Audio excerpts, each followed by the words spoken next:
We'll wait for Michelle, and we still have 30 seconds. It's right. If not, we have to wait anyway. That was pretty quick. We got that answer.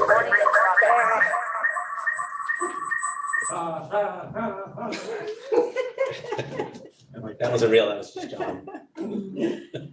John, that was pretty good.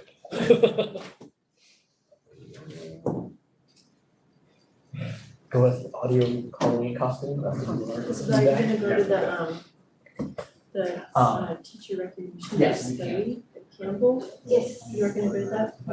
it's. It's the 23rd. I always go with that.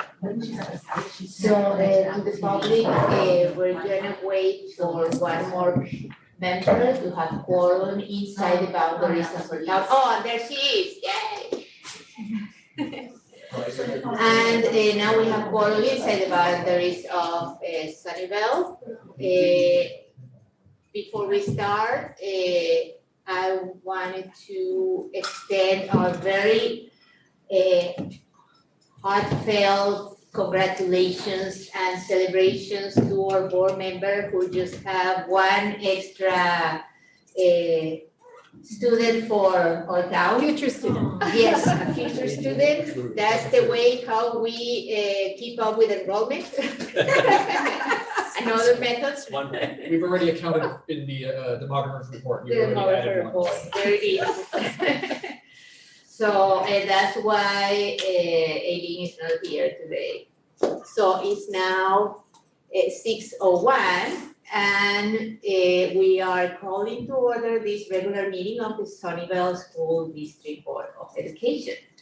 This meeting is available in English and Spanish. And please, will the translator give us instruction on the translation services available for our community?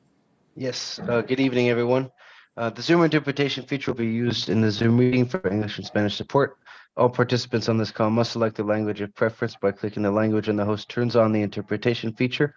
This is found in the world icon located on the feature panel. Interpretation for this meeting will be conducted simultaneously. Thank you for your attention and collaboration. Buenas noches. Se utilizará la función de interpretación de Zoom para soporte en inglés y español. Todos los participantes de esta llamada deben seleccionar su idioma de preferencia haciendo clic en el idioma correspondiente cuando el anfitrión active la función de interpretación. Dicha función se encuentra en el panel de herramientas en el icono del globo terráqueo. El modo de interpretación para esta reunión será el simultáneo. Gracias por su atención y colaboración. Thank you. Please rise and join me in the Pledge of Allegiance. Pledge allegiance to the flag of the United States of America and to the republic for which it stands, one nation, under God, indivisible, with liberty and justice for all. Okay. And now, please join me. We're gonna read our brief acknowledgement of life and life. Sunnyvale School District is located on the ancestral and unceded land of the Okuma Ognon tribe, who have peacefully honored and cared for this land and for thousands of years. We recognize that every member of the Sunnyvale community continues to benefit from the use and occupation of this land. We acknowledge our responsibility to learn from the wisdom of the Ognon people and to consider how we might work to repair injustices and to move forward together in honorable ways. And now, so I would like to move to approve the agenda, but I think there is a small change that Mike wanted to propose. Yes, so just open here. There it is. On review and discussion, if we can reverse or just move 9C to the beginning of the review and discussion, because those are going to be guest presenters. So if we can just, the earlier we can do that, the better for the sake of time. So if you can move 9C, make that 9A, and then follow. Switch it. Okay, perfect. With that change, may I have a motion to approve the agenda with the new change? I move approval of the agenda with the amendment of moving 9C to the beginning of 9. Second. Perfect. Can we have a vote? If you approve, please say aye. Aye. Aye. Okay, with that, we pass the agenda with that change today. And we are gonna move towards, I don't know, oh, wait. Everybody says aye. Do we have any discussion from the public after we approve the agenda? No. Well, there was nobody. Okay, with that, we move to our study session today. Welcome and thank you for being here with our beginning of the year report. Please go ahead. All right, good evening, board and members of the public. I'll get us started on behalf of the teaching and learning team, and you'll see other members of our team shortly.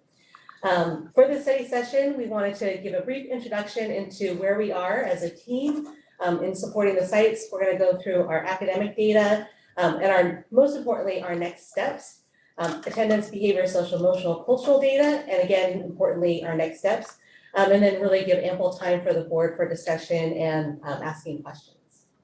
So let's get started with our just background. I know you saw this earlier from Dr. Gallagher, but when we looked at the school year and our Let's Go theme, we had a theory of action. And what I want to call attention to is this piece around, we want to really support our teachers in their practices of intervention and instruction at the classroom level, because we know our teachers ultimately make the biggest difference in the lives of our students. So how do we support them and really make a difference for our Hispanic, Latino, English learners? So when we looked at where we were, Dr. Gallagher set us up here. I wanted to call attention to the last 2 bullet points, which is you need to do better than attaining modestly better results in some areas. So we own this and feel this deeply at the central office level as well as the site level.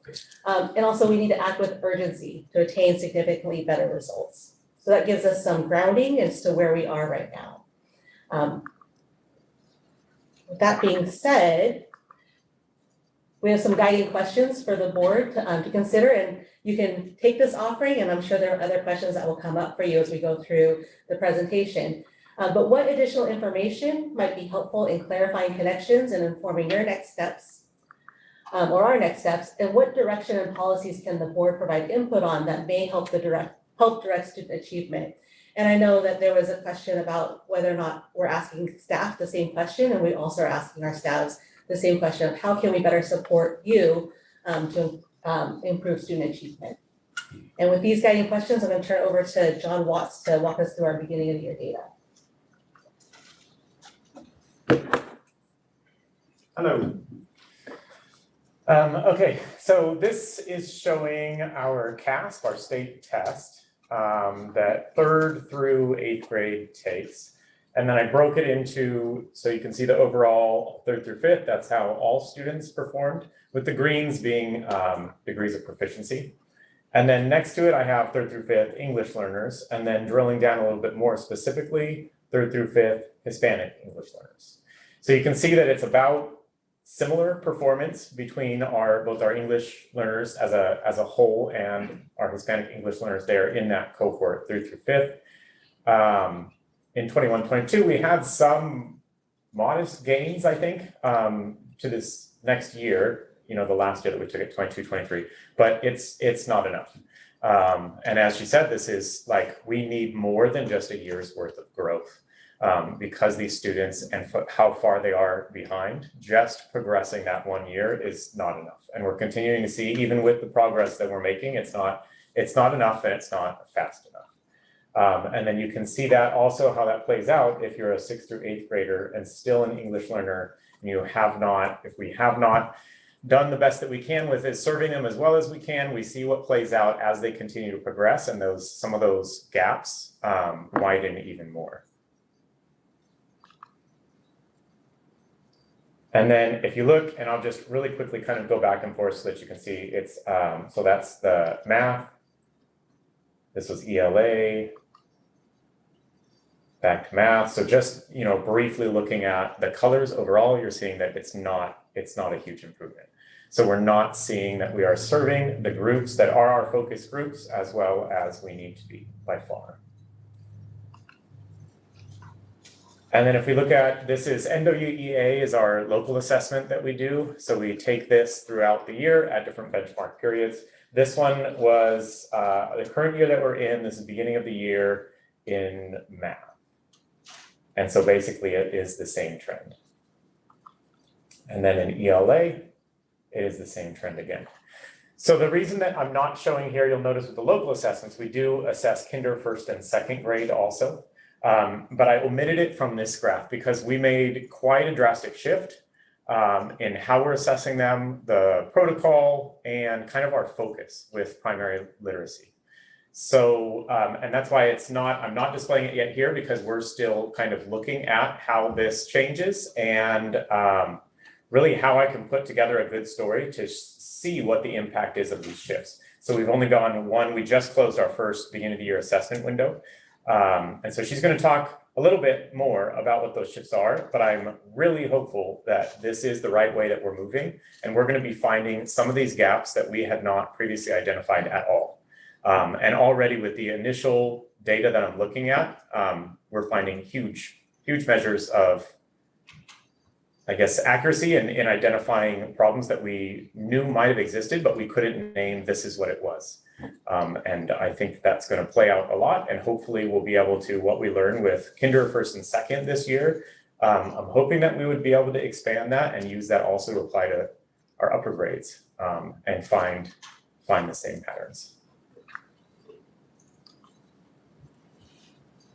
So going into what the changes are and kind of instructional shift, back to Christina.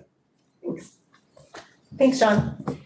So as John explained, we're working on refining what foundational literacy looks like in our district. We've had a focus of foundational literacy, and also in the last year, we've wanted to make some tweaks. And the reasons why are, we know that English language arts and ELD are intertwined. So for our English learners, we want to have strong English language arts instruction that supports their English language development. And we know that this is the beginning of a series of board study sessions. So we'll get more into specifically how we're supporting ELs at our next session. The other piece is we were seeing that students were not carrying reading growth from K1-2, kindergarten, first grade, second grade, into grades 3 through 5. And so part of our work was investigating why are they not carrying those gains into other grades. And part of it had to do with how we were assessing students and what that data was inflating for us. And the last part is as you know, publicly, the science of reading has really come to the forefront, and we really want to make sure that we incorporate that research into our best practices. So that's some background into what we're doing with foundational literacy. For elementary, what we're working on is our new phonics adoption, so that's really great reading, and implementing that at grades kindergarten, first grade, and second grade. I'm not talking about TK and our play-based learning, but that is also going to be instrumental in giving our kids a boost in terms of social emotional well-being into learning academics at kindergarten, but focusing more on the academics right here. The other piece is really working on our interventions at kindergarten through second grade, as well as third through fifth grade. So John mentioned that we've done a rehaul. What we found is that our teachers were working tirelessly to get gains in reading, and then seeing that students were not making progress past the old letter levels. So previously we were using Fountas and Pinnell levels of A, B, C, D, and students may stay at C level for a number of months. And teachers were working hard, but not struggling to figure out how could they get to a diagnostic level of moving students past C. So what we did this year is we brought in the core literacy assessment that has very discrete skills. Our teachers are assessing on those discrete skills, and really great reading and UFly both give us targeted instructional materials to meet our students' needs at these smaller levels. The other part of interventions is really working with our direct student services TOSAs who are on special assignment. working with our classroom teachers to build their capacity and grace for themselves as they learn a new curriculum and learn a new way of teaching reading. Working with our paraeducators because they hold an important role in our classrooms, both in supporting intervention and supporting the classrooms for our students. Oh, that was the last part of that slide. Moving into middle school, we know that there's also a need for foundational literacy refinement. So at the middle school level, what we're working on is a couple of different things. One is effective first instruction, focused on our English learner students. So if we go back to our earlier theory of practice, focusing on English learner students will improve outcomes for all of our students. So an example of this might look like increasing the structured student talk in classrooms. So the more students are talking, the more they're able to generate language. That's at the classroom teacher level. That's also our co-teachers because we have a co-teaching model at our middle schools. It's also our paraeducators. Our middle schools are also working on data cycles. So looking at, again, small skills and tracking where our students are so they can target instruction. We have our new Amplify adoption at middle school, and kudos to our middle school teachers who are really diving in, wrestling with it. Our students are doing the work online and in books, but kudos to everybody for working on our new Amplify adoption. We're also working on redesigning English language development at the middle school, and we'll probably get more into this at our next study session, but what this is including is looking at our ELD 1 and 2 courses, our course placement criteria for the students in the rooms, also looking at the use of curriculum because we have our Get Ready, Get Reading, and Bridges curriculum, and looking at best practices. Looking at our EL support classes, so that happens during AST time at Sunnyvale Middle School and flex time at Columbia Middle School. And possibly exploring curriculum focused specifically on our LTELs, our long-term English learners. And then finally, with Jane Chen, our middle school department chairs have been working on building their capacity and leadership, like how do they better lead their teams so we can be focused on students and our data cycles. And then for math, just want to give some background and again, our next steps here. So in terms of background, prior to this year, we had a wide range of math materials being used at K-5 and also 6-8. As you know, the new math framework was adopted by the California Department of Education just this summer. A little behind, but adopted now, so we're glad to have that. And our next steps include our math curriculum and adoption at K-5, so that's our illustrative math. We have our first staff development day scheduled for October, focused on illustrative math. Sites have been working to support teachers there, and also this is a very different way of us teaching math aligned with the new math framework and developing mathematical practices. We also want to work on developing interventions and also not overwhelm the number of new that we have going on. And we're working on doing something and doing it well. So we're working on developing interventions, and our focus is on implementation of illustrative at K-5. This includes interventions with our DSS TOSAs and the classroom teacher and our paraeducators.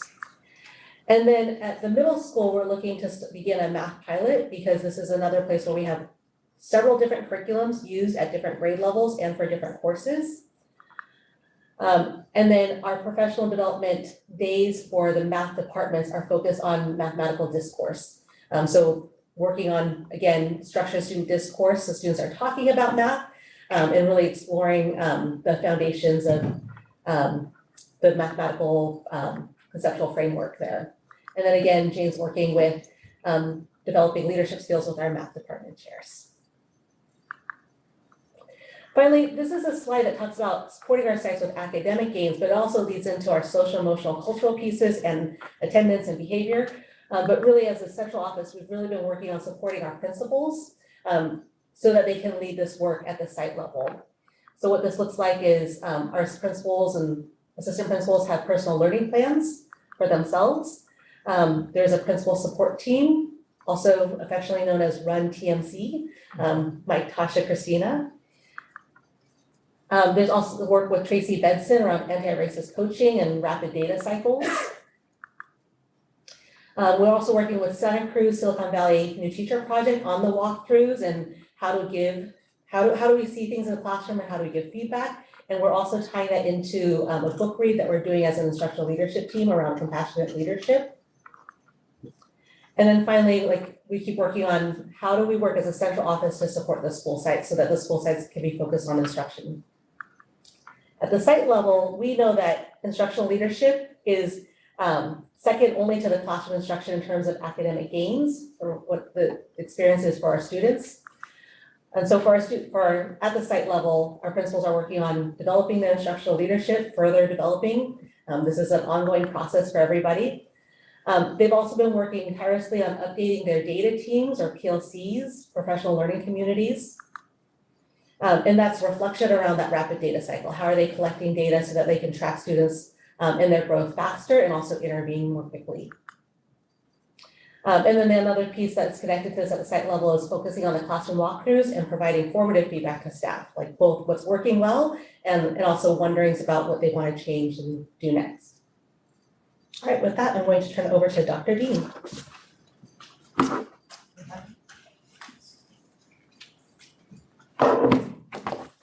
Okay, so as we move forward, first I have to give acknowledgements to Chin Chin Chu and to Paul Slayton. They're not able to be here this evening, so I'm gonna present this content on their behalf. There we go. And so you'll see in some of the slides that are coming forward, we kind of went back beyond last year in comparison because of some of the data and the relevancy of the data given the pandemic years and having authentic data. So for this first segment, I'm going to speak to you a little bit about attendance. You know, ideally for ADA and for students attending, we want kids to be in school at least 90% of the time. That's kind of what we look at. So that means like 10 or less absences per school year is what we're looking at. So as you look at this data, you'll see that we are more on track this year if you compare from last school year to this school year with regards to students attending consistently and being present. You'll see that the gains there and we're moving in the right direction. You'll also note that in looking at our EL population in comparison to just ELs in general, there's a general theme there, pretty consistent in that. So there's not a discrepancy or something for us to see if something different is going on. We're not where we want to be yet, but the data is progressing and moving in the right direction. So overall this year at this time for the data that we have in, overall school attendance is better. And then we are on similar improvements for our EL and our Hispanic populations. Okay.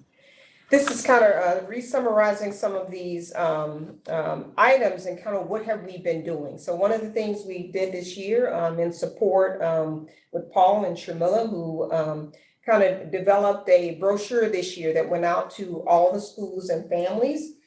They also developed a magnet this year. So that magnet can go on the refrigerator, shows what the school days are, when you should be present, when you should not be, so that we can just reinforce when is school open and be present the majority of the time.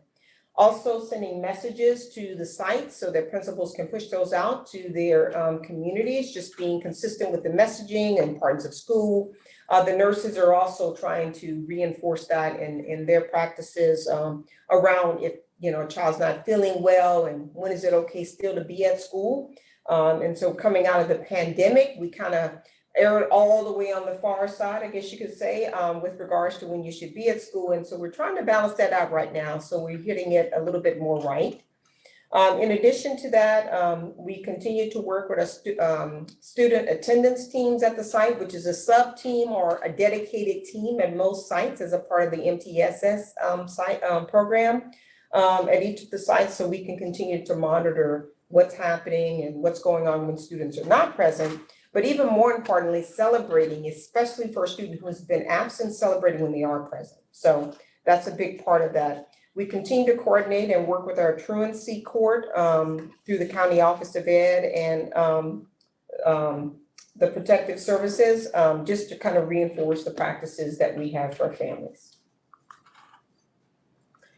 With regards to behavior, this is a good snapshot of kind of what's going on. So you'll see that we're about the same at that 99% across the board for TK through 5, 6 through 8, as well as when we look to our EL and Hispanics.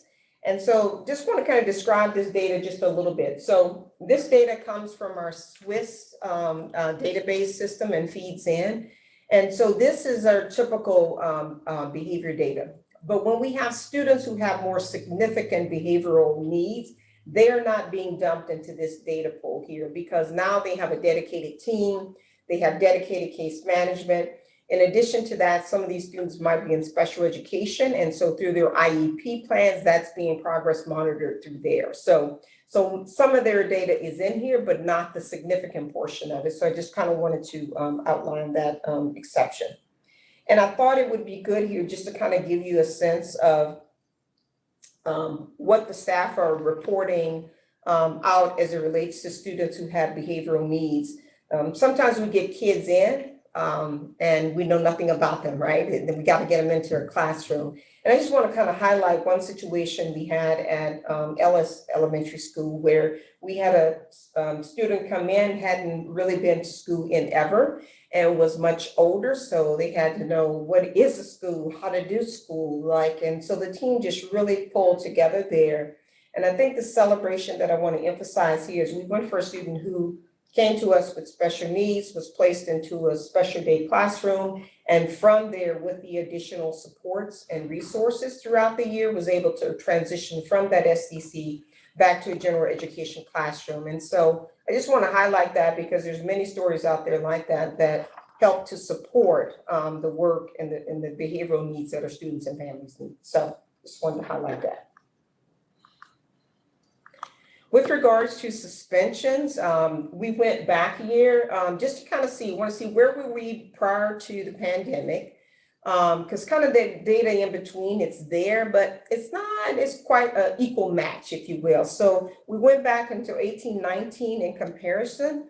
You'll see that in 18-19, we're about at 1.4% suspension rate, and we're now at still at about 2.1. So we're balancing it out. Things are coming down, and we continue to reemphasize with our PBIS teams, continue to support social, emotional, and mental health supports to our school teams.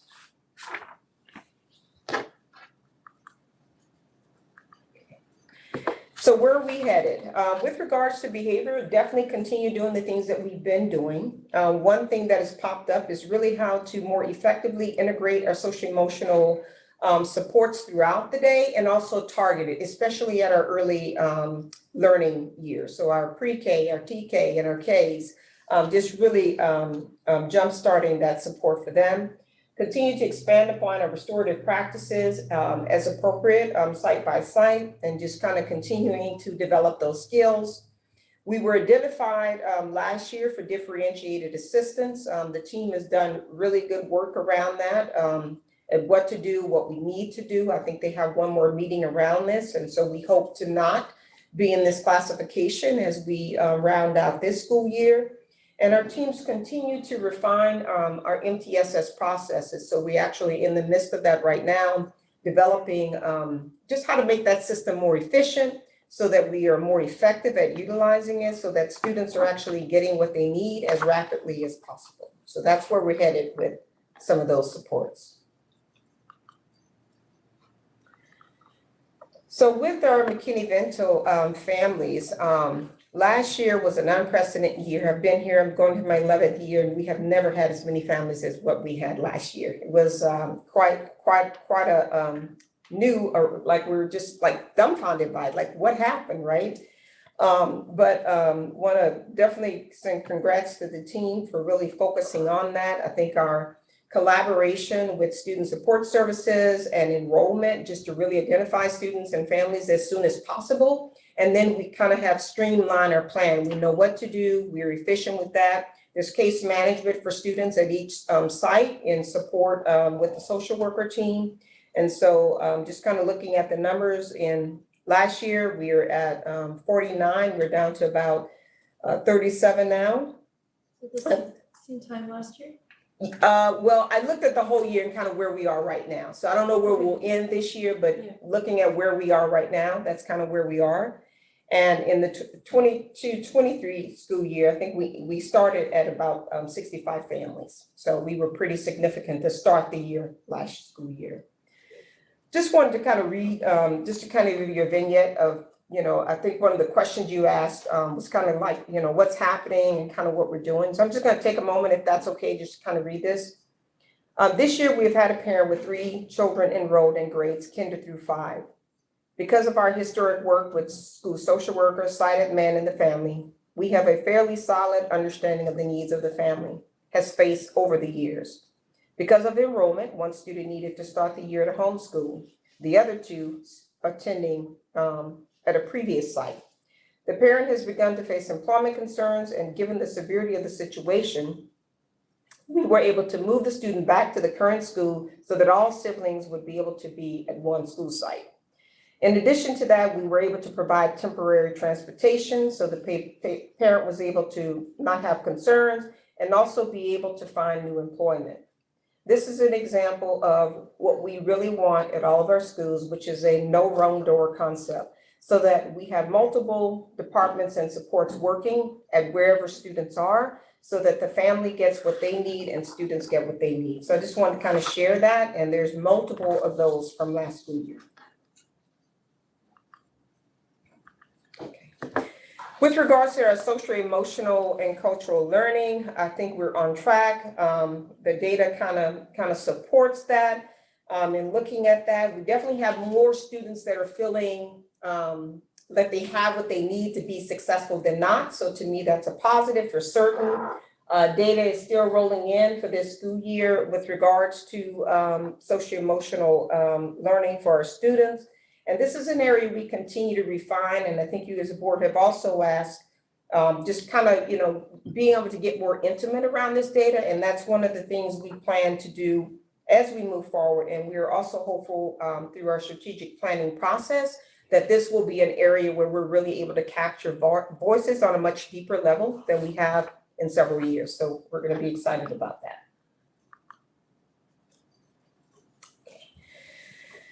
So I mentioned some of this a little bit earlier, just kind of talking about some of the work that has been done and will continue to do. We can continue to reinforce the framework around social, emotional, cultural framework that we have.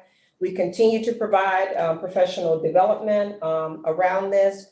And one of the things we're also, like I shared, we're trying to do a better job of integrating that in all professional development and actions that we're doing so that it's running through and flowing through the school day and everything else that we do. And then we have more sites that are actually utilizing and teachers that are utilizing our second step program as we can access, which right now actively is that they're pretty much daily using it. And that's about 43% of the staff at this time.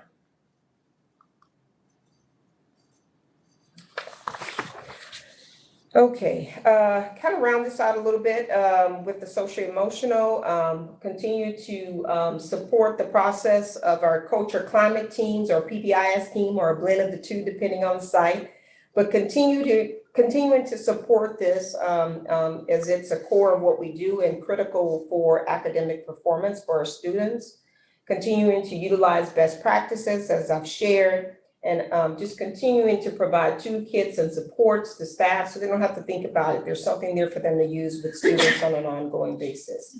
And then lastly, continuing to support this process through our MTSS work. So lots of things connecting. We're trying to be sure that it's not this or that, but it's all of it together, working together seamlessly. So that's kind of a bit of the work. And with that, we will start with questions, comments you may have at this time. Okay. Thank you for your presentation. Is there any clarifying before the questions from the comments from the public? I had a question about the, just a clarifying question when you mentioned I was, a clarifying question? I think the clarifying before. I couldn't tell if you were asking the public. Oh, yeah, no, I'm asking Tasha. So there's on one of the slides, it was about differentiated assistance on slide 18 to review suspensions. Is that differentiated assistance, is that like the MTSS process, or is that like, was there a disproportionality of some sort? That was my question. There was a disproportionality of suspensions, and both for the differentiated assistant, which is coming through a dashboard, but also as a part of our CCIS identification, that's coming up, and it's pointing again to some of our Hispanic students in particular.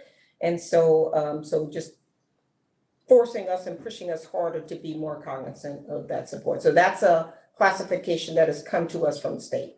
Thank you. Mm-hmm. Okay, with that, we can go to public comments and questions. If there is any member of the public who wants to have questions about this item, if you're present, please, yes, if you can put your ID and your information there, well, your information in the card. And if you are online, please raise your hand for speaking.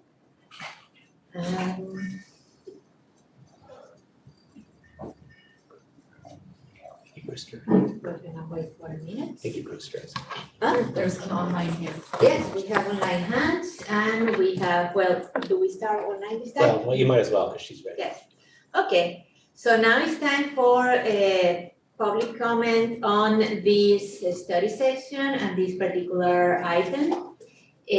So by our board by law 9323, the board shall not prohibit public criticism of its policies, procedures, programs, services, act, or omissions. During these public comments, we encourage speakers to discuss issues with civility, to treat people whose opinions differ from their own with respect, and to focus on ideas, policies, and values.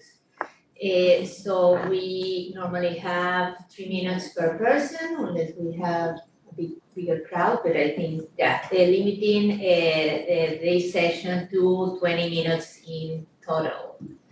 So, perfect. Today we're gonna start online. Peggy, I think. Go ahead. And remind you how to get. Hi, can you hear me okay? Yep. Yes. Thanks.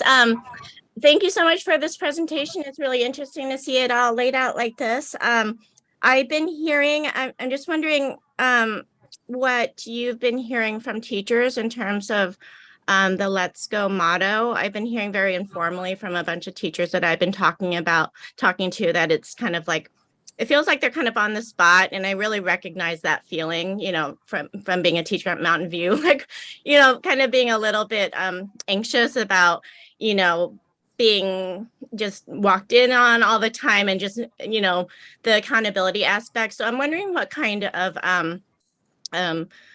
response you're getting in terms of feedback from staff. And I know that you're not really able to respond to me directly, but I'd just like to know if there's any kind of conversations around that. And thank you very much for all your work here.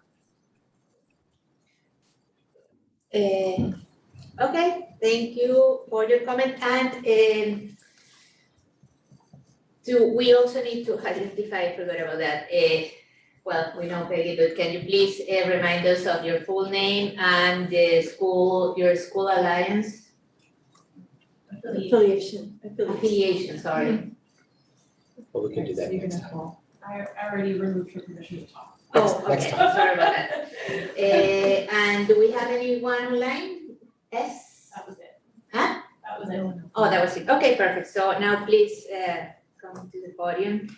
We have Arti Ramaswamy, and please come ahead and. Oh, I need to call. Okay, so. Yeah, yes, yeah, because we have the translator online. Oh, okay, cool. I feel very important, okay. So I think I missed part of the presentation, I came a little late, but I read it online. One question was related to the performance of EL and Hispanic speakers in the Can you talk into standardized, the mic so I can hear you the better? standardized test. And I was wondering about the plan to overcome that, how to narrow the achievement gap between the Hispanic speakers and the EL speakers and the normal student population. That was a question for you. I was wondering if you guys have considered looking into education. The reason I'm here today is talk about technology and education technology tools, and I'm going to put that in the theme for all the agenda items. So I just wanted to check if that's something that you guys looked at, and there's so many interesting tools out in the market, and now all the kids in the school have a device, and whether the district as a whole is looking into the technology ecosystem and developing a plan for the ecosystem. So it may not be the same set of apps that are used for the normal people who can speak English versus the Hispanic speakers, and the whole communication tools are also different. So that's the topic I wanted to talk about. And I had a question for you. So I guess you guys answered, I don't know. So I have one more question for you. So the question was more related to the social cell assessment, I think you guys did. And I was curious to know why only it is a lower percentage of EL and Hispanic speakers who showed strengths in the 50 topics you surveyed. Is there any reason for it, and what is the assessment? What is the plan to address that? Can you repeat the last part of your, I You couldn't gotta quite talk hear into the you. mic so we can hear you. 'Cause Sure. you're talking. Okay, yeah, I'm talking to them, yeah. So the second part of the question was related to the social economic cell assessment that Tasha presented. And I was curious to know why much lower percentage of EL and Hispanic speakers showed strength in the 50 topics surveyed, I guess. Okay. Yeah, it was a much lower number. I thought 85 to 50 seemed a big. Thank you. So, and I can read this just in case, how a provision of the Brown Act Government Code 54954.2 preclude any action. What is it? Last minute's public comment on non-agenda. Oh, in non-agenda, yeah, because we cannot comment to this, but we can talk about that? Okay, perfect, then, yeah, sorry about that. If So- anyone wants to answer that, other than the board? I think you have to, you wanna restate it, or you wanna ask the question? Okay. But I think Tasha got it. Tasha, do you want to do the one about the, let's go? Want to take that one? Sure thing, I Okay. can definitely take that one. We're trying to balance that out to let everyone know that we're definitely still being supportive. I think the emphasis around the social emotional is not just for students, but that's for our staff as well.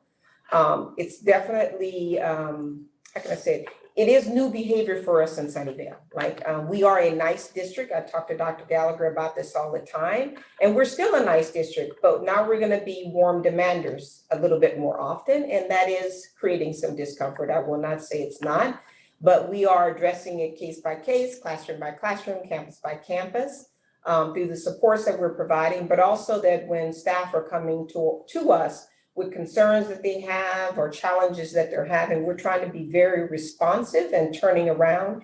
And even if we don't have the answer or the solution, we are putting processes and systems in place to address needs and concerns that they have. So we're working on our communication. Dr. Valentine talked about one of the study sessions we're doing about being a compassionate leader. So we're doing other things that we need to do as a district leadership team as well as we're supporting, and of course our principals are a big part of that. So I think it's the culture shift, which is a positive and maybe perceived negative, but as I think about the work with Dr. Benson, he says, if people are not uncomfortable, you're probably doing it wrong. And so I'm gonna kind of, in that theme, say that I feel like we're hitting it about right. There's discomfort, but we're just trying to be sure that people bring themselves back down and know that we're in the trenches with them and just not here to catch you not doing well, but we're here to support you to do that. And a term that I would use, and Peggy, I really appreciate that you brought this up because it's actually critical. It's what we're about this year. So discomfort is one thing, productive discomfort is something else.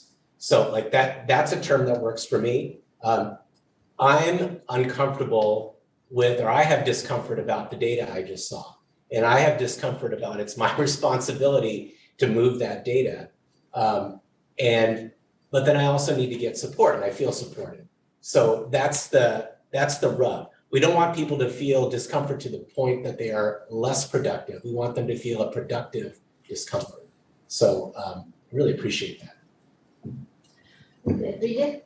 I also think that sometimes and people I talk to, the people who are the most like doing a lot of work in this space, like really looking at the data and being very intentional, they're saying those are the people who are the most worried about not producing more, you know what I mean? Because they're like, I'm dying here, I'm doing everything I possibly can, and like, how can I even do one more thing? Like, how, like, you know what I mean? Like, they just really are taking it deeply to heart. So I understand it is stressful to like make that,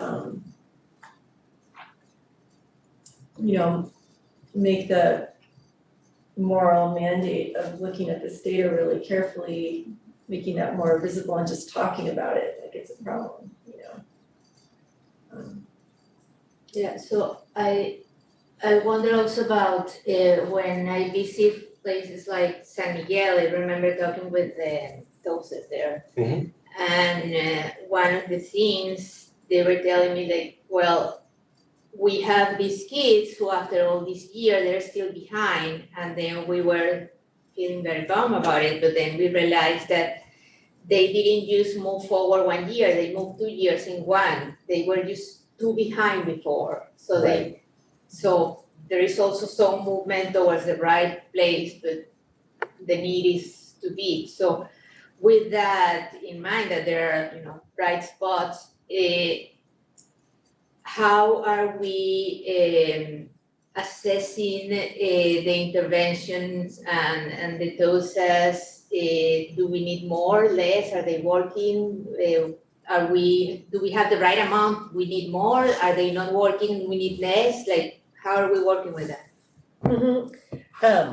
So I think right now we're working off of like, how do we have equitable distribution of our intervention TOSAs? Like, so based on the number of students at the site and the distance from proficient. I think there's always a case of like, how do we increase intervention services and also increase what the instruction looks like in the classroom? Because we know that in the short term, a pull-out intervention gives us some benefit. And also if we can't support our teachers in improving their instructional practice during the day, we can't maintain that gain because our students spend most of the day with the classroom teacher, which is why we know they're so important. So it's really that balancing act of having our interventionists, making sure that they have the right curriculum and the right assessments and that it matches what the classroom teacher is doing, and we're closer like there right now. And also making sure that our instructional coaches are supporting the teachers in the classroom with trying new things, giving themselves grace. We don't expect perfection, it's always progress. Progress over perfection every day. Nice. We'll address the other question. There was a question about social emotional assessment and sort of the achievement gap in that, which I appreciate as well. Yes, we actually did, that analysis is correct, and we did notice it, and it's specifically as we looked at our Hispanic students with the panorama data from 2021-22 and in the fall of 2022. We noticed that, and so much so that we incorporated it into our comprehensive early intervening plan to take a careful look at that and to provide more targeted socio-emotional supports to the students who actually were identified in that. And so we're targeting specifically as a sub portion of that plan, the 3rd through 5th grade students as a result of that, because that was a theme between that particular group of students. It wasn't 100% clear maybe what contributed to it, but it was around kind of self-efficacy and reflection of their capacity and their reflection of themselves. So we're trying to push around that and support that. And we'll take a look at that with our upcoming data and see if we see some improvements based upon when we first saw that data to now. And there was also a question about the use of technology to narrow the gap. Yeah, it makes both of us. Okay. Other Afghanistan. Sure, yeah, I think we're always looking at what technology, what tools we can use for different purposes, and we definitely don't shy away from looking at technology for individual use cases. So we're not trying to just get one thing and like, oh, this doesn't apply to every single one, let's ditch it. Like we do have things that we do that might apply to one specific group and be helpful.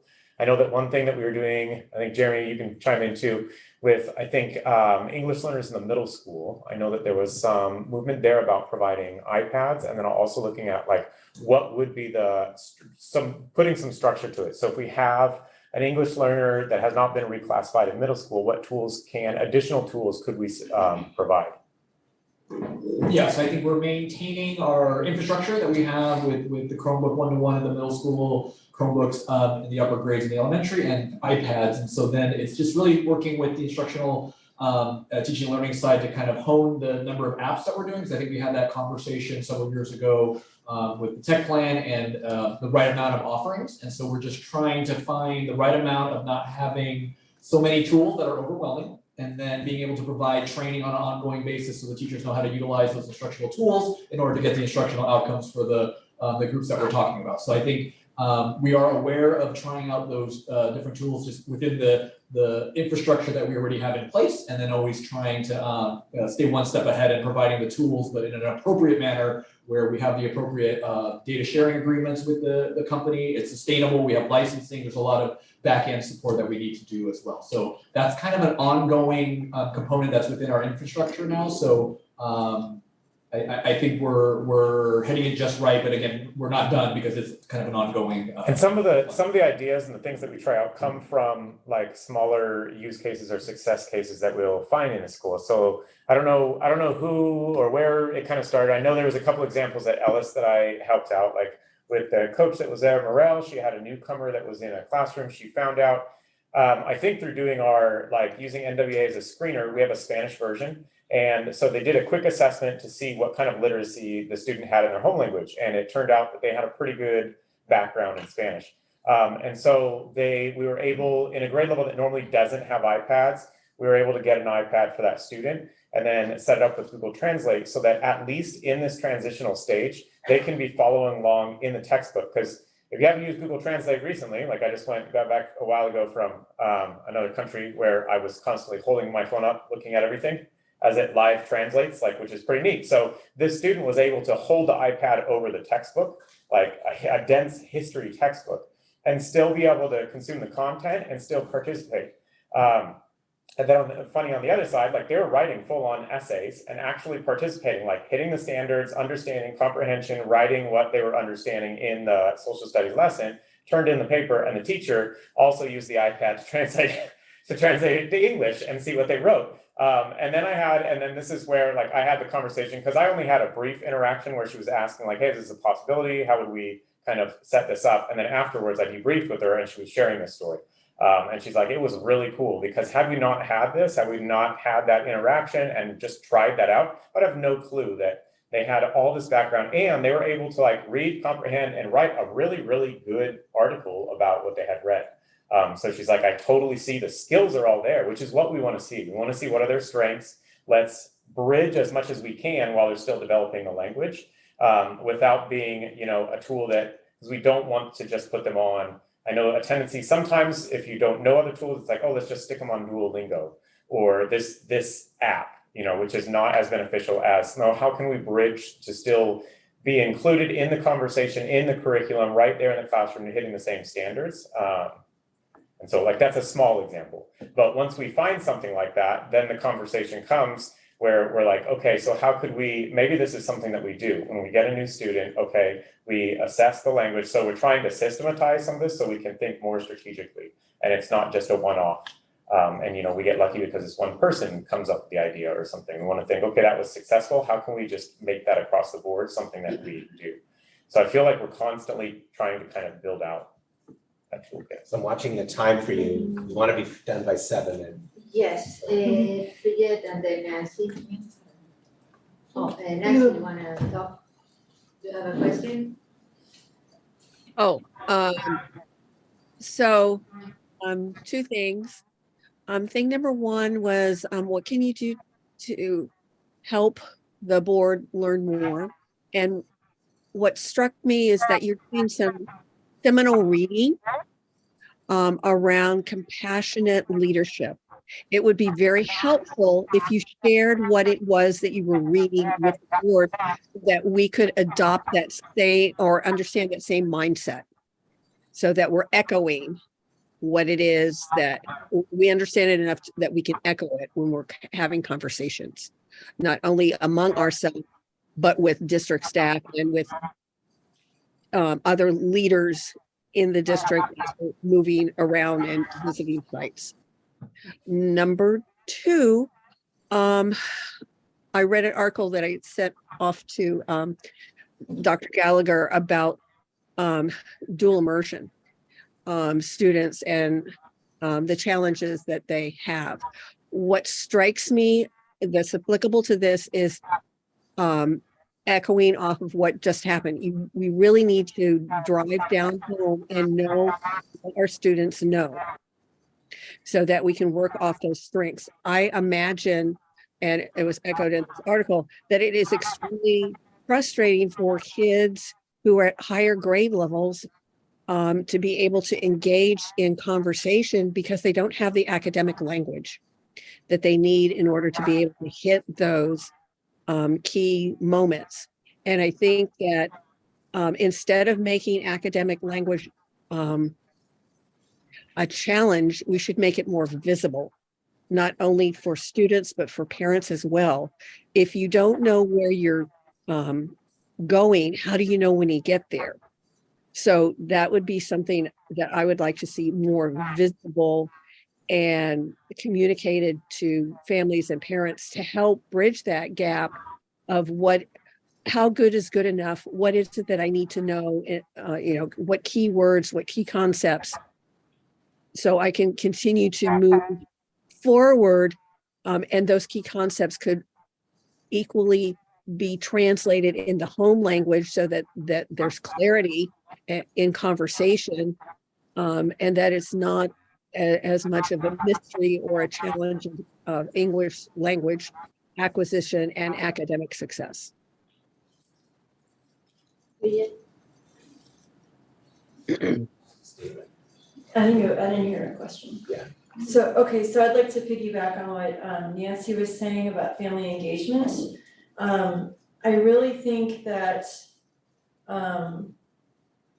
in the packet review, I'd asked for the Hispanic numbers, not just the Hispanic ELs, because we had everyone, then we had ELs and Hispanic ELs, but the Hispanic numbers are actually very, very low compared to everyone else as well. And that was one of our board's focuses for this year, was to look at supporting and, better serving the Hispanic community.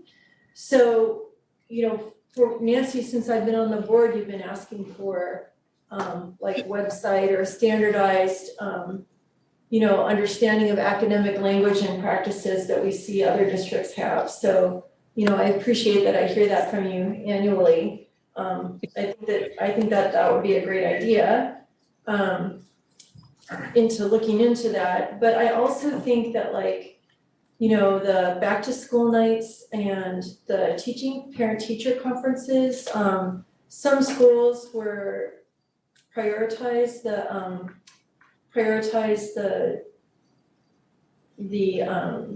translations facilities, the translation services for Hispanic or for families who needed it, and other schools, it was not as much of a priority, or maybe they just didn't have as much experience for it with it. And, I feel like we could do a better job as a district with the welcoming and the family engagement, because if the teacher is the primary contact with the families and getting everyone involved, I think that that's a critical relationship. And I don't know, exactly how it is at every site, but I know it isn't handled the same way at every site. So maybe there's some, best practices that we could learn and build on from the schools that really have it down. And then the second thing I wanted to say was just in general, that going forward, it would be great for us to be able to have the access to the current CASP data that you all have for the beginning of year scores or the current, the current information. Because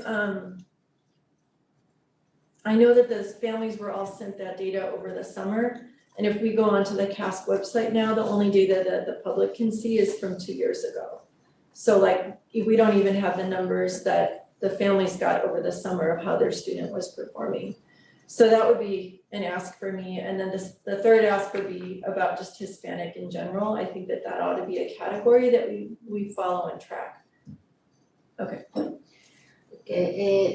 Following that, I talked to you about this impacted review, that we want always to see, for the last 2 years, we have been focusing on the Hispanic and how they're back, and asking always to have them as a special category made us prove or realize that they are not just the ELs, but they are also, even when they are reclassified, they are behind in everything. So we need to pay attention to that and to keep it as, in the forefront of everything we do. We did notice after, we went through all the open houses, that there are definitely some schools that do way better than others in attending to the Spanish speaker families and opening them, welcoming them to school. One of the things I noticed that it was done great, for example, at Vargas, was that the grade teachers, they were teachers per grade, where they have the parents who didn't speak Spanish, who didn't speak English, or weren't comfortable, facing on the whole English thing because they might get confused or something. They didn't want to lose anything. So they had a special session per grade for the parents with a translator. And, then they were the other per grade without translation. So that will give a space for some parents. I felt that was a great idea, and it was very well executed. As for some parents who may feel like, I know, but I might miss something that is very important. So I would prefer to have it in my home language. And that, I think that probably made these families feel very welcome to be back at the school. That I thought that was very well done. Something else is when we ask about the amount of teachers and staff that speak Spanish, it is also related to what it came in a school that doesn't have that many Hispanics in their enrollment. And because of this, they also don't have enough front office people who speak Spanish or staff who speak Spanish, which made it very complicated for them to find during the back to school night and during the office parent-teacher conference, translators in person, a familiar face who will be sitting with them and helping them understand the teachers and vice versa. And instead of just a telephone and translation office. So in increasing also the amount of people who can seem familiar and to be there for the parents is, one of our goals for this year is to involve more the families. It's not just the Hispanics. In general, it has been for the last few years, but we are at the center and the foreground. We are always looking at what is happening with the group who is behind, but also if we don't make the families and the community feel welcome, they are never gonna catch up. So that's another thing, like how can we implement the bright spots and things that have been done in some school, in all the schools. Also, something to do with, I didn't go to Colombia this year because I was my kids' back to school night. But so I didn't see how that one went, but I know I've been in all the SMS ones, and there are also no Spanish speaking services during the back to school night. And I hope that there are translation for the families for the parent-teacher conference. I know that they have great, the Carmen does an awesome work with the Hispanic community. But, I would like to know if there is enough attention to make this family feel welcome, to make these families know everything that is happening and have the same comprehension of all the services and all the things that the other families are. It sounds like we should probably have a parent engagement topic. Yes, Yeah, would that be helpful to you? yes. I mean, I think that's one of our district focus areas. So we could come back and do another study session on family engagement. With a Yes. focus on the Hispanic. Of course, Yeah. yeah, I mean, that's what I'm hearing. Yeah. Yeah. Exactly. So, let's see, we did talk a few weeks ago about the outside the schools things that we're doing to help the kids. And I think that will be like, we would like to know if what we've been doing and every time when we have been doing them is worth investment, and if we can do more, for example, the summer school and all the stuff that we're gonna put in the KLS, we would like to monitor that to know, if we need to put more into that Right. box or Change it or just assess it. change it or improve it, or there is another box where we need to put our eggs instead of that one. I don't know. We need to learn about the data and keep an eye on that. But we are very Okay, we're at very- 7:05, so let's make a conscious decision about perfect. how much longer we want to go. So do I we? have one more quick thought, if that's okay, is it okay? Yes. So I just wanted to say that I really appreciate having this meeting because the first couple of years I was on the board, we Yeah. did not have this meeting. And I feel like it's a great way to reset for the beginning of the year and just understand like really where we are. And because we have so much work on where we're going, and I know we had the LCAP at the end of last year, but it's just like really nice for me as a board member to say, oh, these are our numbers, this is what we're at, these are our focus areas. So I just really appreciate having just a data review, just as a snapshot. So I know a ton of work went into it, but I really am glad we're doing it, so thank you. Okay. So I know we're short on time, but I just, what I wanna do is I'll ask my two questions and then, can you hear? Okay, and then Mike, maybe like staff could answer them and put them in Packer, not Packer B, but in like, we can record or something. Okay. So one of the questions that I'd asked in Packer Good to answer, and we just don't have time, but that question, right, that was for us, the what direction and policies can the board provide input on that might help direct student achievement? I'm just like interested in staff, right, so like a few different staff people, like their perspective, like what direction or like what policies, what can we give you guys that would be helpful as you're moving along? So that's one of my questions. And then the other one is a new one. Jonathan, as you were talking about the data, like kind of at the beginning of the presentation, and you were talking about like you've kind of been looking at new ways and so you're finding new stuff. I would just love like an example of like one of those things, right? So just if you could maybe shoot off a quick message to Mike and then share it with us. I'm just curious, one or two of those kind of things that you've seen that have been like, oh, this is helpful or whatever. Yeah. Okay, thank you. Well, and thank you for putting all the presentation together and again for all the work that you guys do and for keeping with us that we know that we are, as they say, riding you very hard, making you accountable at every step of the way, but it's with a full heart, good intentions behind that, and we know that you do have great intentions and love for passion for kids, and thank you for that. And we all understand that if we don't see the reality, we cannot fix it, and that's why we keep checking many times a year, and thank you for doing this work and keeping all the data and putting it apart for us. And with that, any final thing before we move? Okay, we're a little bit behind, but I'm sure that we can catch up. It's 7:09. And we're gonna have a 5-minute break before, as usual we have it at this point, before we move forward with the rest of our agenda for tonight. And it's 7:08. We'll be back at 7:30. Let's make it 14. See you. It was awesome. Great, fantastic.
take 3 bites of anything. That's like enough. That's No, enough you're to, right. to satisfy the brain and that, You're right. that what you Actually, my really doctor want. was.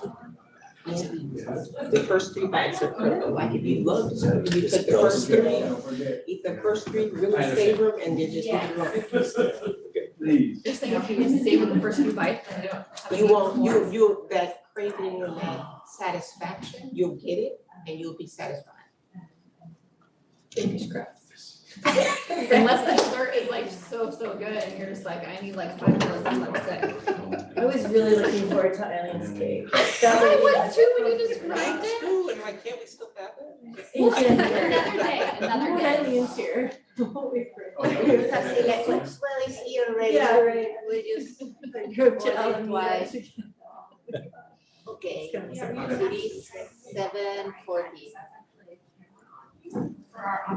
Okay, so it is 7:14, and with that, we come back from recess and keep going into tonight's board meeting. And, now I wanted to do that. Now, we are moving then to item number 4, comments from the board and superintendent. And we are gonna, as usual, not start down the road, we're gonna start with Bridget today because I think Nancy's, sorry, It's on break. it's not that, yeah. Okay.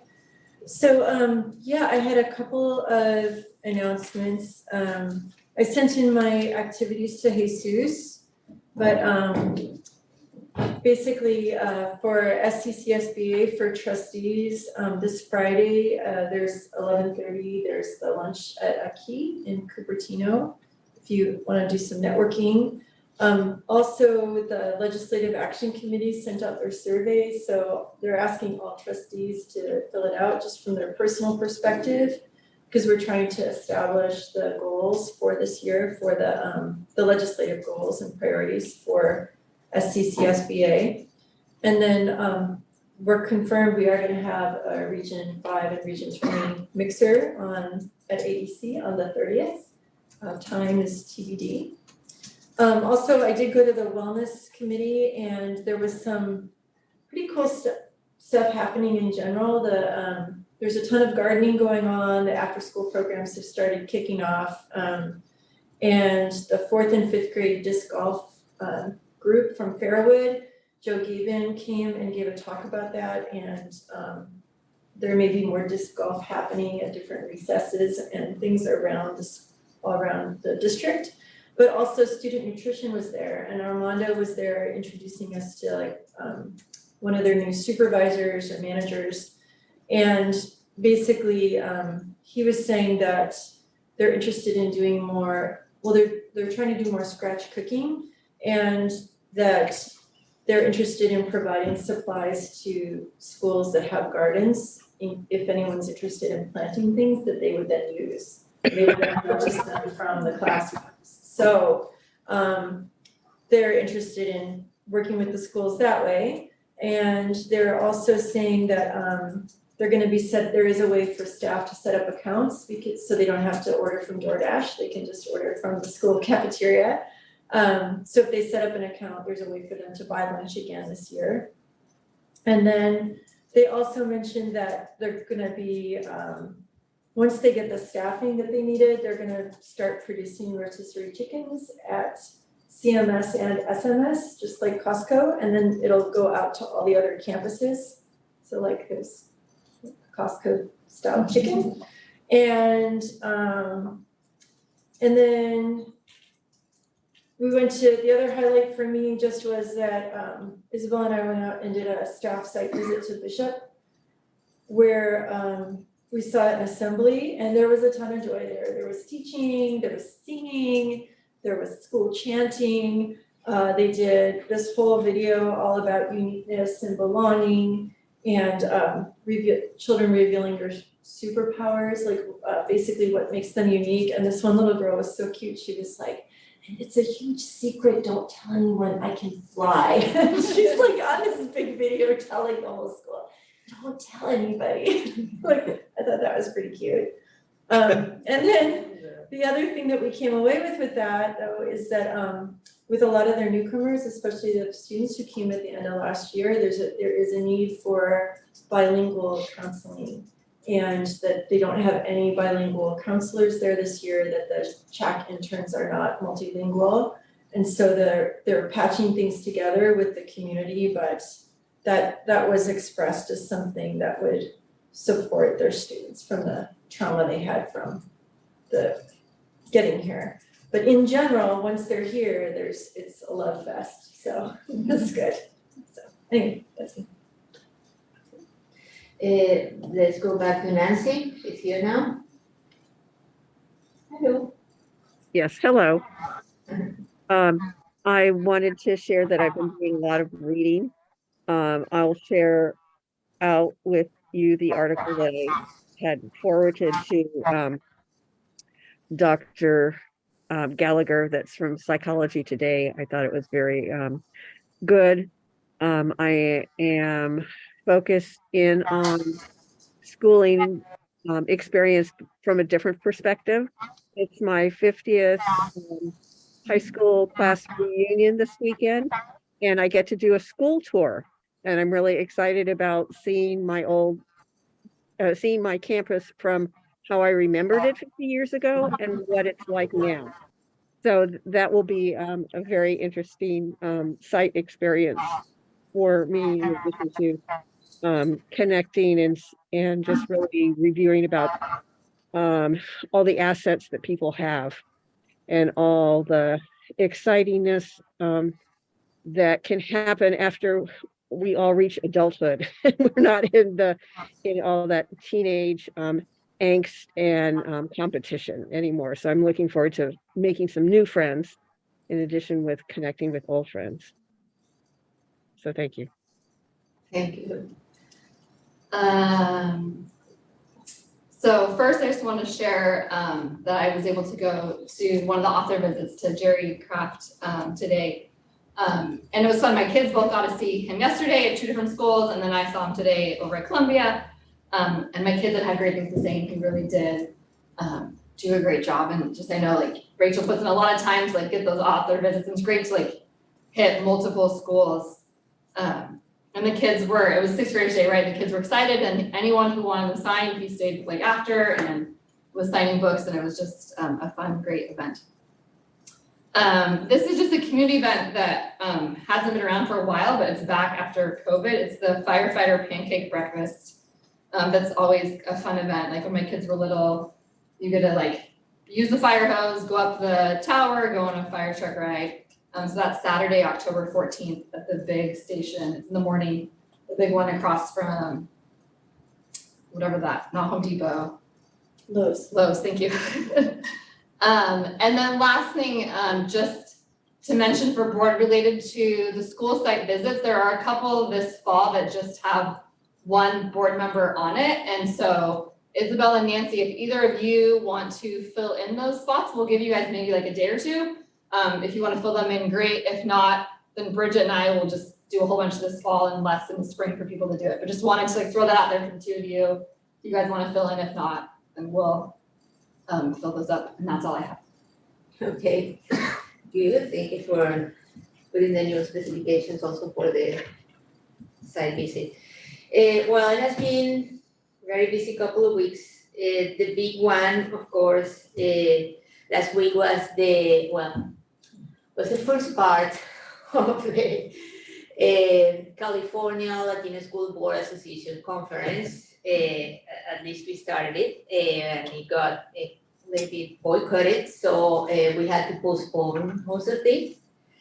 Anyway, there was a lot of work there, and we did finish our presentation, and we're there and we're present. We just couldn't present it to everybody. There were a lot of interactions anyway. I was able to learn quite a few things. Among them, for example, the work that has been going on in Monterrey. They have about 22% of the population that is under McKinney-Vento health, and they since the pandemic, and they haven't been able to, I mean, people just haven't been able to recover. So they have been like, one of the presentations that I think Mike was also looking forward to see was how were they able to to recover from this. And they did open a Saturday Academy. So that's been helping every kid who is behind, that's been helping with the ADA because they are in an ADA school district, but also with the attendance, so kids can catch up if they, for one reason or another, didn't make it to enough sessions. And they make it a full, very fun day. So they start with games and things, and during the day they get interventions and special instruction time. So that was like a very good case, which reminded me of something that we wanted to do last year, but we were, giving the innovation cards and thinking that we wanted, one of the ideas was like, what if you guys go on a tour of great programs that you love, go and learn and see if it's a good fit for us or not, and then, see what we can learn from everybody to do better in whatever we want to do. So I wanted to bring back the possibility that during the next semester, maybe we can do something close by and see, the programs like the one in Morgan Hill that we watched, that you couldn't make it today, but I did with Eileen this year about the math and science, music, math and science program that had a very good fix for for closing the gap. The one about the arts program that was also closing the gap, I think it was in Santa Cruz, and the one, this one that has the Saturday Academy. So maybe we can, I don't know, or bring some that you guys think could be a good match, or things that they are doing interesting or differently where we can learn or share. We can just go and see them, and we can do some tours. Yeah, I think that would be a great way to also try to add on, and I don't know. So we talked a little bit about that, but we also work in so many things together that somehow got somewhere in the middle. So we did, within that, there were, other interactions with other of the Latino World Association people, which were very interesting.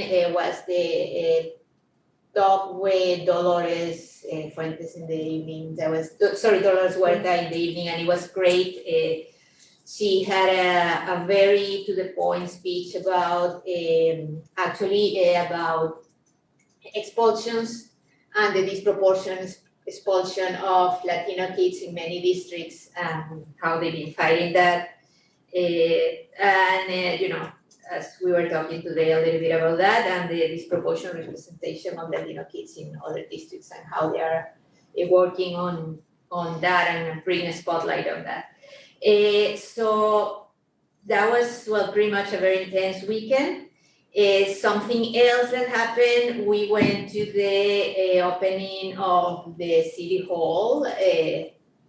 Aileen still was 2 people in one, now she's alone again. So yes, she was walking with a baby inside her, and now she's not. But we were there, and I think this was the first year that we don't get a public teacher, one teacher from our district to be there. But I suppose, as you say, maybe it's fair. It was fair that at last a private school gets a prize for the best teacher, an award. And something else that I wanted to highlight among all of the work. I went to the Lakewood site visit and the Bishop site visit. I saw a lot of social emotional learning in the classrooms and other activities. And I know that, tonight we're going to be talking about the document with the grant that we get from YMCA, so we'll talk about it later. But inside that grant is also the help that we receive for chat services. And I know that, it's chat people that speak Spanish, there might be, or therapists, they specialize in kids that speak Spanish, might be some sort of unicorns that are not easy to find. But still, it will be maybe good to see if we can have more, widen our radar to see if we can find more support for families and kids, the kids who need it and the referral of the families. But it's good that if we don't have them in-house, we can refer somebody from the community service or somewhere else that will take care of the kids and the kids' well-being so they can learn and we can improve. With that, Will, thank you and thank you for coming with us, Mike and Sheila already, and Christina to Southern California. So just real quickly, I also want to thank our district librarian, Rachel Bross, for putting together Author Week. And I got 2 of the books, and I'm not going to share them because they're autographed and signed for me, but actually I'll put them in my office, so maybe I will share them a little bit. But I think it's fantastic, and it's really an effort not only to encourage writing and to encourage authorship, I suppose, but also it's part of our effort to help students see themselves in the literature that they're reading, and to get them excited about literature, and I think we accomplished that. So I thank Rachel, and she is feels so supported, so certainly from the Board of Education too, I'm sure she passes along that. Then the other thing I wanted to say is, should you approve the contract today for Performance Fact to work with our developing our strategic plan, which will be the major focus of our work this year. They are available to come next board meeting during the study session and to answer your questions and to talk about that. So I'm very excited that they're able to do that. And so what that's going to mean is we will move our study session on data focused on Hispanic and Latino students and student voice to the following board meeting. So I think it's important to get started on the strategic plan because there's a lot of work to go on that. And I told them that I really want them to hear from you the involvement that you want to have in their process. And they also have they do this all the time, of involving boards. And I said, you may work with boards that just want to hear about it at the end and hear about it hear about it at the beginning and hear about it at the end. That's not our board. They want to be more involved and know about it as we're going through. And so we'll be happy to answer those questions next board meeting. So that's exciting. Perfect. Thank you. And with that, we move to item 5 of our agenda. And that's comments from the Sunnyvale Education Association. If there is any member from that association, please raise your electronic hand, as I don't see anyone here. Okay, then not seeing any, then we move for comments from the California School Employees Association. If there is any member who wants to speak, tell us anything. Okay, thank you. And now we go to comments from the public. Item number 7, this portion of the agenda provides an opportunity for members of the public to directly address the government board on any item of interest to the public. However, provision of the Brown Act would preclude any action being taken in an item that is not appearing on the posted agenda. So if there is any comment, please I see a card, but it's not on this item. If there is any comment on this item number 7, please raise your hand. Oh, you have 7? It's later. You have on 8 and 10. Or 8 and 10. No, I was gonna talk about public. Oh, engineer? Yeah. Okay. We'll need to ask. Okay. And just come on up. Yeah. And fill it out later. We'll do this 7. Okay, so with that, we have in person Arti Ramaswamy. Please go ahead. You have 3 minutes. Sure. And the timer is going to be there. Yeah, so I wasn't sure whether I was stay till then. So I'm still talking on the topic of technology in the classroom. So my older son, he is a junior at Homestead, went to Cherry Chase, SMS, and now at Homestead. My younger one is a sixth grader at SMS. So I've seen the evolution of technology in the district for the last 10, 11 years. And I'm a software engineer by profession, so I know how the business side of all the apps used in the classroom. So it's great that every kid has a device and variety of learning tools to allow for personalized learning. But it's still unclear to me as a parent, and as I see all these apps that my kid brings home, what due diligence has been done regularly to ensure the materials are sufficient and appropriate for the age group being used. So I appreciate the response given by Jeremy and Jonathan, but I do think the education technology for learning usage and acquisition is fragmented.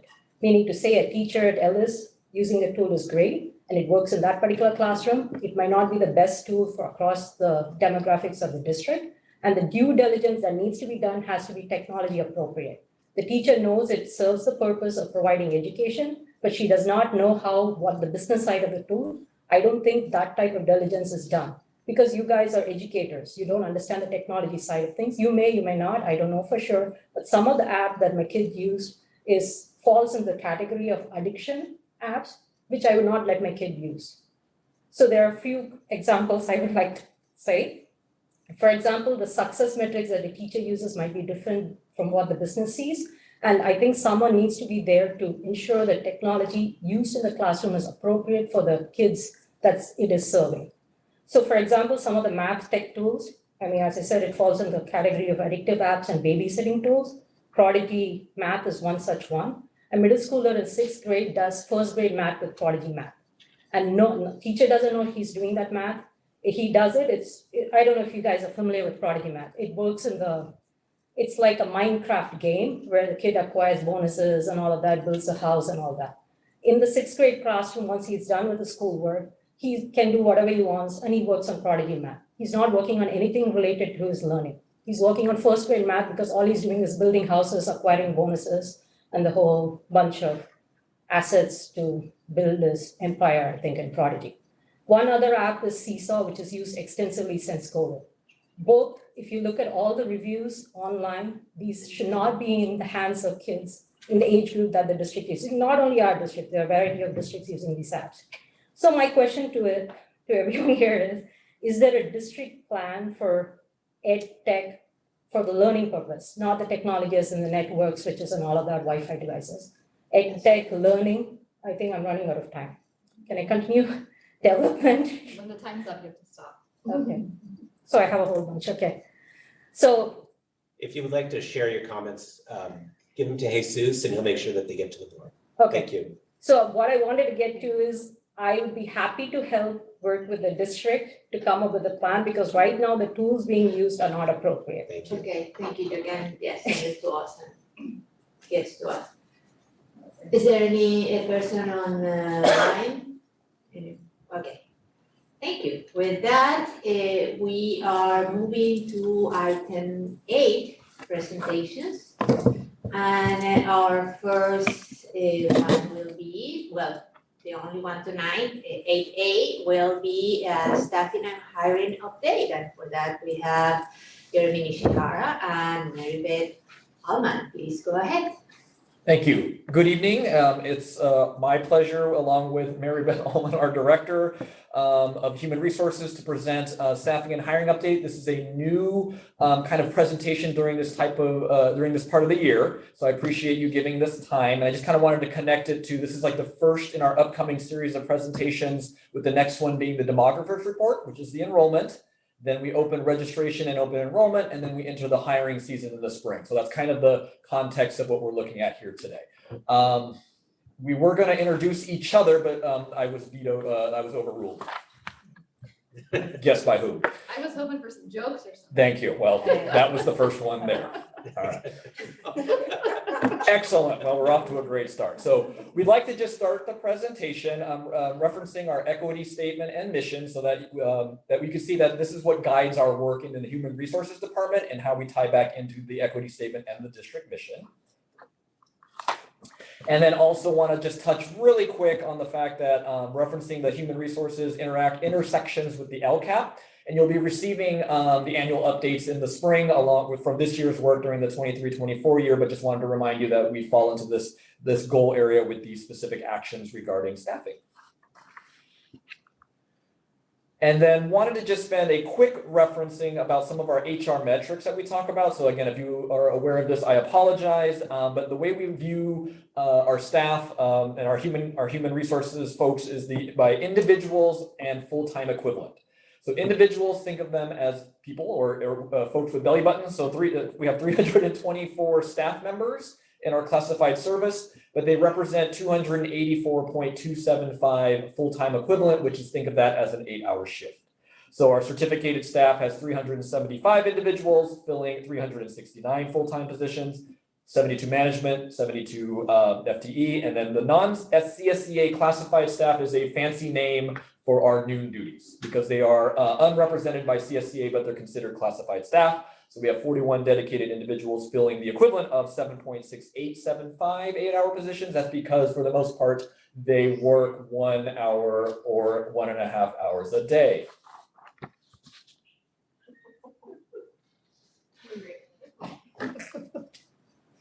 All right, so our theory of action, often you hear about HRs recruit and then retain, and we like to see it less linear and more circular. The more focus we put on the retention of teachers, the less we have to recruit, but when we do recruit, we've got a bunch of people talking about how great our district is, and it makes recruitment a lot easier. So that's our theory of action. And so focusing on the retention efforts first, I just wanted to touch on our competitive total compensation.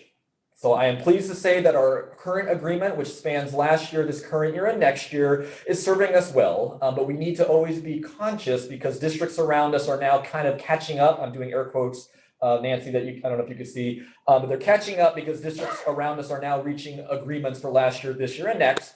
So we are kind of constantly monitoring that to make sure our compensation, both for classified and certificated, remain competitive. And in fact, we touch on this both with our conversations with CSCA and SCA. And then on the right here, there's a program called the Classified Schools Employee Summer Assistance Program. This is a California Department of Education funded program for 10 and 11-month classified employees. We are in our second year of this program. And what this is basically is employees can elect if they meet certain criteria, one of which is being a 10 and 11-month employee. They can choose a certain amount of up to 10% of their earnings and withhold it. The state will match that amount in order to kind of bridge their summer service since they're only working 10 and 11 months. So that's in a nutshell what that program is. We are again in our second year. I want to thank CSCA for bringing this to our attention. We are about half of the districts in Santa Clara County are implementing this program, so I'm pleased to be able to bring this. So last year was our first year where we had 83 of our classified members, which is roughly 33%, elect to participate in this program, which yielded an additional $144,827 to these 83 participants from the state. So it's a great program. Very little out of pocket from us. I'm looking at Lori a little bit. It does fall, though, a lot of work on HR to manage the enrollment of the process, but also payroll. So a special shout out to Connie and payroll because it does fall to her because, again, they have to do the withholding and then the payment out. But we are happy to bring that again in our second year, and I'm pleased to report that our participation is increasing. This year we have 84 people. Oops, I went ahead one. All right, you're familiar with some of these programs, these ongoing employee support, so we just want to give them a little shout out. One is our ongoing partnership with Acknowledge Alliance with resiliency coaches, where they provide individual supports at sites, and also they're just kicking off their resiliency groups. And this year we are adding our classified staff as participants in that, and also have the opportunity for BIPOC staff to have their own group. To provide support there. So those are two new additions to that this year. Employee assistance program, that's something where our teachers or all staff are afforded counseling sessions for free through the employee assistance program. So they're able to dial in and find a counselor that matches whatever their need is. And so we're pleased to offer that as well. And then, of course, our instructional coaching supports, which you've heard about with our with teaching and learning's presentation, just a lot of focus on coaching, not just for our staff, but also for us as leaders to make sure that we can best support our staff. Okay, so you heard me repeat this phrase, and I'm gonna keep saying it until it sticks at our welcome back event, which is I can't even say it, professionalizing the profession. So what this really means is that we are committed as a public education entity to ensure that public education jobs remain a viable career option. This is kind of a personal passion of mine, given the fact that I am a child of two public school educators. My parents, my father was a school psychologist in the mighty San Jose Unified School District, and then my mom was a teacher in the Oak Grove School District. So I come from those roots. So I am a firm believer in public service. So I'm committed to making sure that these are viable career opportunities. So what that means is we're trying to configure our classifications and jobs for upwards mobility. So think about if you can become a teacher, you're a teacher, then you can become a coach, then maybe an assistant principal, director. You know, like there is a natural pathway. We're trying to mirror that on the classified side as well. So I wanted to give Lori a shout out. So the food service, like we were, Bridget, you were just talking about with what's coming, there's kind of has a nice little pyramid. Food pyramid, I'm not supposed to say that, but I just did, Mike, so I apologize. But basically there's a series of food service workers 1, then a few less FS2s, a couple of cook managers, there's our new supervisor of child nutrition, et cetera. So you can see how then there's kind of this nice articulation and the potential for growth and working your way up. So we're trying to work and make sure that there are definitely opportunities for upward mobility. One thing that we're very proud of is our Pathway to Teaching program. This is an opportunity for our classified employees to receive grants to procure their teaching credential. And we have our very first successful grantee working our way through our program. I don't know, Mary Beth, you want to just give a quick highlight about that and who that is? Yeah, so Jen Maylard, who worked in the office at Cherry Chase, is now student teaching at Fairwood Elementary. And with the rules, we get first dibs. So upon successful completion of her program, because of the grants, we get to offer her a position. So we're looking forward to that. And again, a special thank you to CSEA, because Mike actually negotiated that prior as his role of deputy superintendent, but it just took us a while to get the right individuals to be able to take advantage. We are also creating classified lead, and I just mentioned already the classified management positions. That is an opportunity to have employees show opportunities for growth and leadership, and then a bridge into management to across all of our classified departments. So we're working on that as well. And then we're trying to make sure that we're updating previously outdated accurate job descriptions, which just also means that the job essential duties outlined in the job descriptions meet the current job requirements that we're doing, which is a great opportunity to make sure that we're all on the same page. And then lastly, the third bullet is various employment options whenever possible. We were playing the innovation card a lot during pandemic. This is where we created the concept of our permanent floaters, both certificated and classified. Think about it when we had to spin up quickly the independent study teachers. We're just trying to offer additional types of positions whenever possible for our employees as well. So you heard from the earlier study session, a big focus on feedback, providing feedback to staff. With our new teacher project walkthroughs and various tools for that. So we want teachers and other staff to see that evaluation is part of the larger umbrella of feedback and not a separate process that's something that you have to check off the list that you get nervous for, maybe for a day, and then forget about it for the rest of the time. And so again, this is around creating a culture of feedback and really working with teaching and learning and make this a seamless process in terms of the daily walkthroughs that an administrator might do, the new teacher project walkthroughs that administrators are doing collaboratively, and then the actual evaluation process, and really viewing it all as formative feedback for the teachers to improve practice and focus on student learning. So we're just providing some professional development around that, whether it's walking through a scenario at one of our ILT meetings, or providing more in-depth instruction around evaluations and how to use it as an effective tool for feedback to some of our newer managers.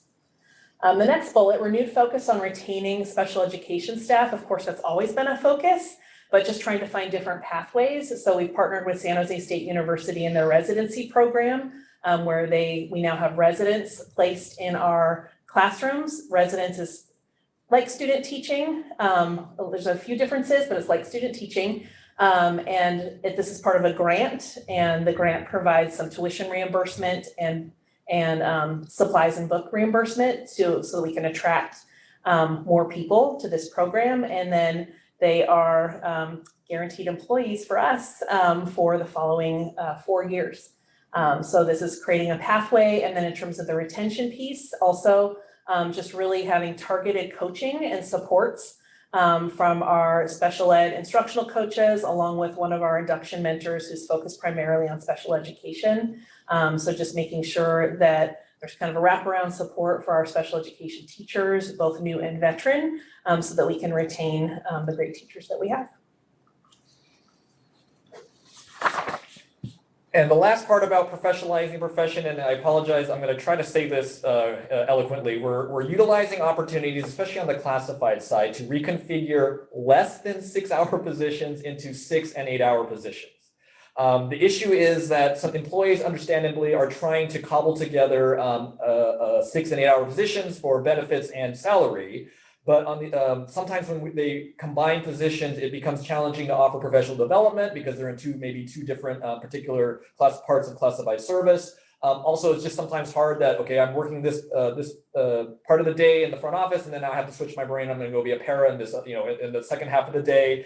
And then it also makes it very difficult to actually fill these positions should the individual choose to leave or retire. And so we're trying to just kind of put these packages or these positions together, whole positions, as far as trying to make, again, public education classified service a bona fide career. There's just a brief list here of what we've been doing. We're working on this on a case-by-case basis. It requires a lot of communication with our CSCA bargaining unit, but it's great. You approved some of these last week, so you'll see more again in the right positions. But we're very excited that it creates the opportunity to retain the employee, but then also a viable recruitment when there's an 8-hour position, hypothetically for our bilingual para or the 5 8-hour behavior technician positions as they go forward. Plus, the bonus with the 8-hour positions, it does allow us to then extend beyond the school day, either before or after school.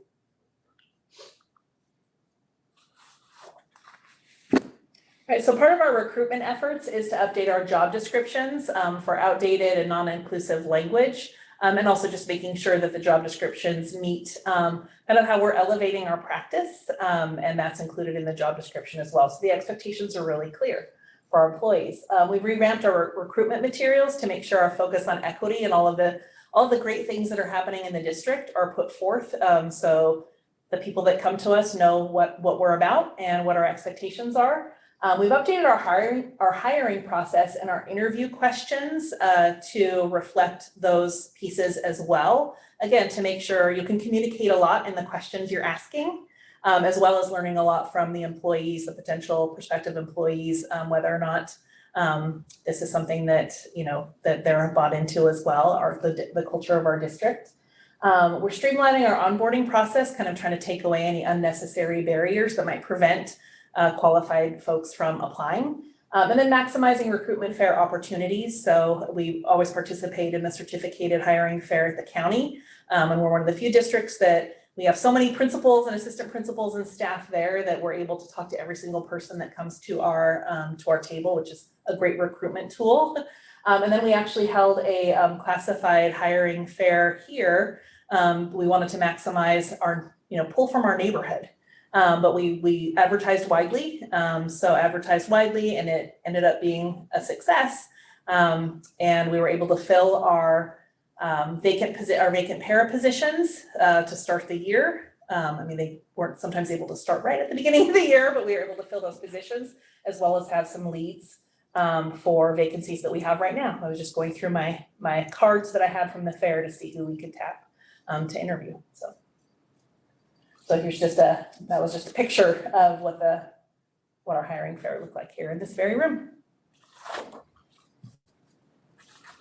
All right, and then about Project Hoagie, which is our our certificated sub floaters is what it started with last year. We've actually added some other floaters to the mix, again, to provide support for positions that are high need positions so that when folks are out, Other people aren't having to, the administrative staff aren't having to cover, or front office staff isn't having to cover. So we currently have 9 certificated floaters.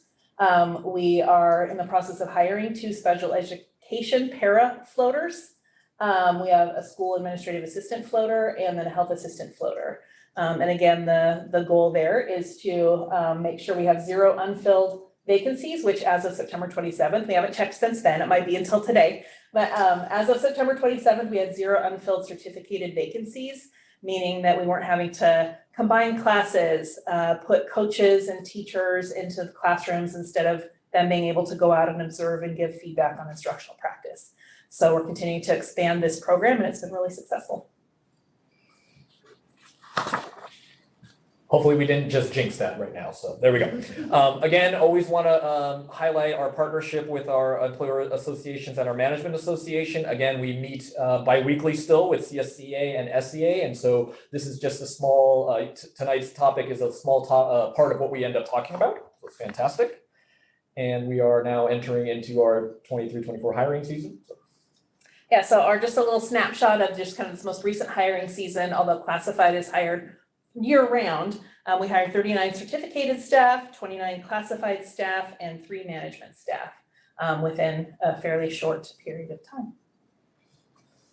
And as you can see from the bottom of the slide, we are still hiring. We have a few vacancies, even in food service, I believe. So if you're watching at home, please feel free to go to www.scSD.org. All right, and then wrapping up in our next steps, wanted to just highlight the work of human resources that we were continuing to deploy a new integrated frontline talent management application system, suite of products. So right now we do have digital applications that are performing certain HR functions, but we've taken, and what actually, it served us very well during the pandemic when we shut down. We were able to rely on these systems to continue our human resources processes, including the evaluation cycle, hiring, especially when we were shut down. It gave us a system, and it was a hub for to allow us to continue to our basic functions. However, we wanted to take a few of those disparate systems now and put them all into one application. So that is called Frontline. And I just want to run through this quickly. And I know there was a couple of questions about just what they're doing, especially the evaluation and the professional growth model. So I'll spend the most of my time on that. But we've deployed successfully at the beginning of this year the absence management module, which allows all employees now in one system to be able to report their absences. Please do not ask us how that was done prior, because it was done about 4 or 5 different ways.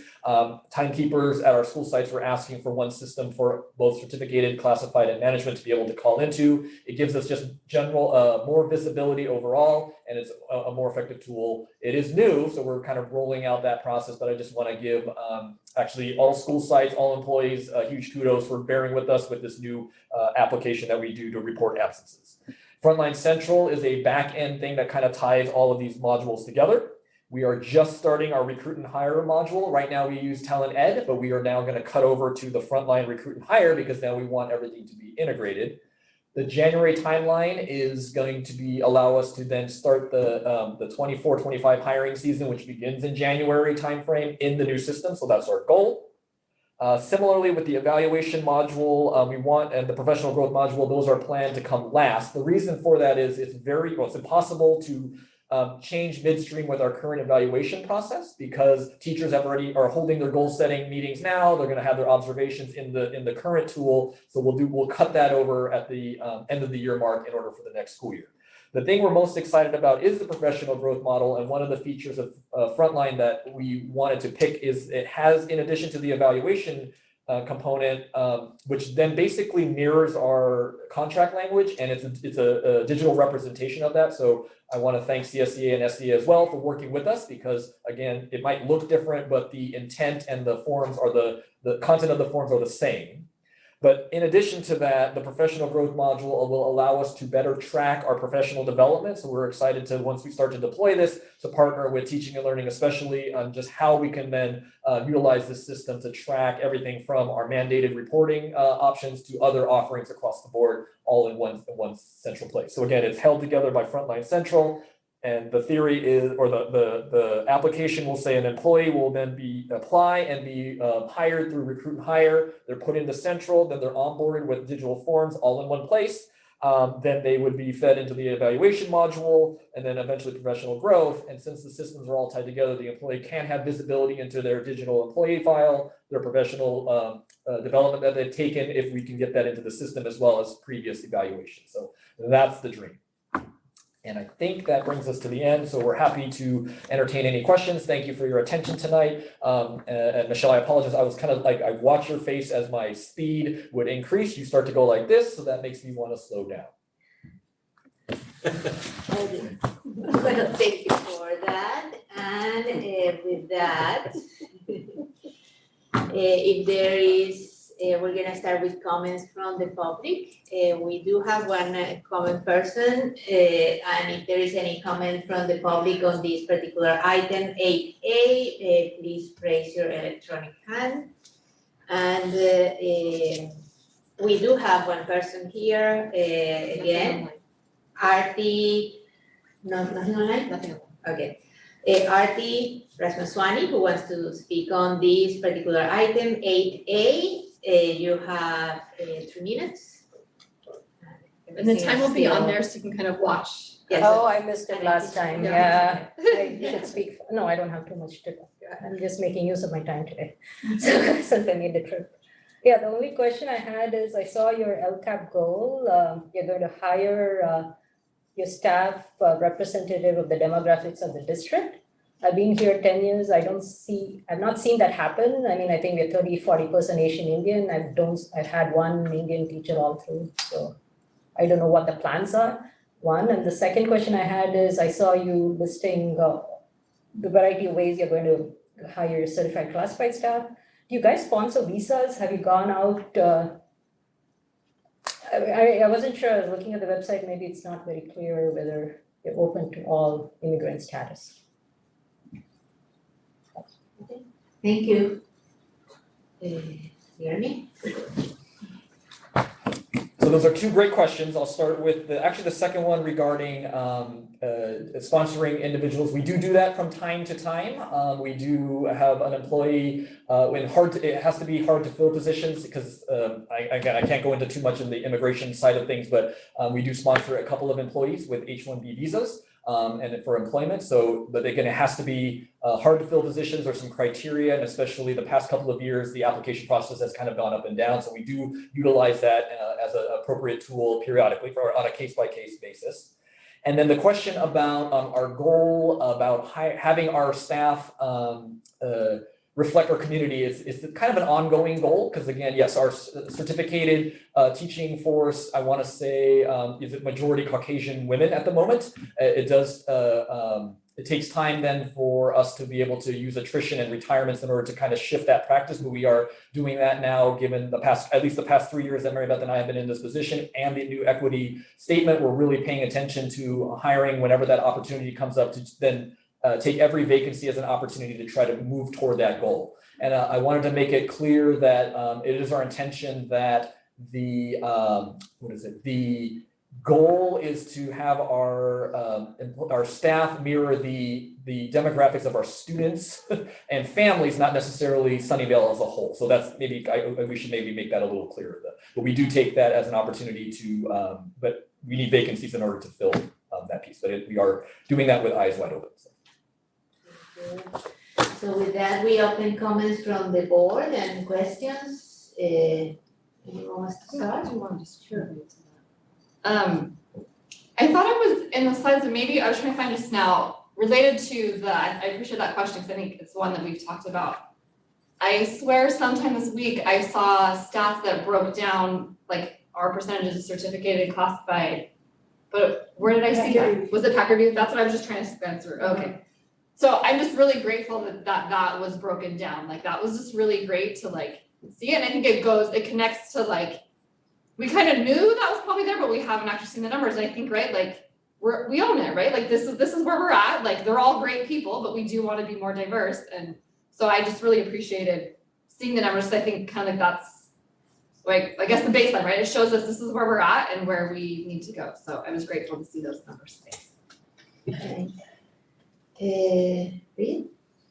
Yeah, so I had a question about in the Packer review, it said you've been tracking number of new hires who speak Spanish and that you're at like 33% of the new hires are speaking Spanish, but have you asked the rest of the staff, the rest of the teaching staff, whether or not they speak Spanish or some Spanish or something like that? Is that, even if it was, it's not part of their onboarding thing, like, do you have a sense of that? I think that's something we definitely want to try to ask as we gather data. Want to make sure we do it in an appropriate way. So we would definitely partner with both associations when we want to try to do that. But I think that's the next piece that we want to do to try to just identify language assets in our district. So we will accomplish that. Sure. Sure. Okay. Yeah, my other question was about a little bit more about the JPA, and I'm guessing we're gonna get an update sometime about what's, going on recently. But I know that some neighboring districts are publicizing groundbreakings of staff, teacher and staff housing. There have been a lot of discussions about daycare, and, I saw Mary Beth Allman at one of the county symposiums on different kinds of pathways to support teacher and staff housing, like different kinds of loan structures, ADUs, groundbreaking, buying into rental properties, stuff like that. So I'm just wondering what HR is thinking around that, or is that kind of all in the realm of the JPA now, or? I think it's both. Yeah, the JPA is the West Side Education Alliance. Just for the record, it's an entity formed by Cupertino Union School District, Sunnyvale School District, and the Fremont Union High School District. We each have two representatives on that board to try to identify opportunities. So that being said, it's been a little slow going in the sense of identifying ready projects. We was formed with some momentum behind it, and then it kind of stalled out a little bit. We have had a couple of conversations with housing specific. I think we then need to also look individually, because it is one thing to partner, but the project has to be correct to meet the needs of all three. So I think we're always trying to kind of take a look at both, and then not to say that one can't inform the other. And so, yeah, I think they kind of work in tandem. I've been talking with Dr. Gallagher about the best way to bring an update to all three boards of that part of the JPA. But we are definitely keeping tabs and ear to the ground with our conversations about the needs of our Sunnyvale specific employees. And we are, just trying to take a look at what project we would get bang for the buck that would really make a difference for retention for employees. So. Okay, thanks. Yeah. And about a couple of months ago, you go with me to that meeting with the supervisors, Joe's meeting, and elderly, we all agree, and it was a very nice meeting, that they were talking about opening some ground for our teachers to our school district. But they did open one in Mountain View, and we haven't heard any movement in, housing for our teachers. I don't know if you guys are more up to date. I know that's part of her question, but from part of the county? Yeah, so no, we haven't heard anything. So that's another opportunity for the JPA, because Supervisor Simidian did contact each individual district, which was a little weird. So we were trying to kind of circle back, but no, we have not heard anything as well. So definitely, maybe this is an opportunity for us to be able to follow up with the staff. So, yep. Or Otto Lee is our guy now. Yeah. But Simidian was the one developing projects. Yeah, I think, Simidian was in the meeting, and then there was a staffer from Otto Lee's office. So, but I don't know, the senator. Supervisor Simidian was taking the lead, so maybe we can ping his office. Yeah, but the staff from Otto Lee was in that meeting too. Yeah. But But I'm trying to, that would be a great project to then funnel through the JPA, because again, that does benefit the three districts, so. Okay. Also, last year when we lost our social service person in SMS that spoke Spanish, we couldn't find a Spanish speaking one, we found another social service employee. Do we have more social services that help the families in their own language, district-wise? That might be a good one for Tasha. Yeah. Social workers. Social workers. There's a bilingual social worker at SMS. At both, three campuses, yes. 3 campuses. Mm-hmm. Okay.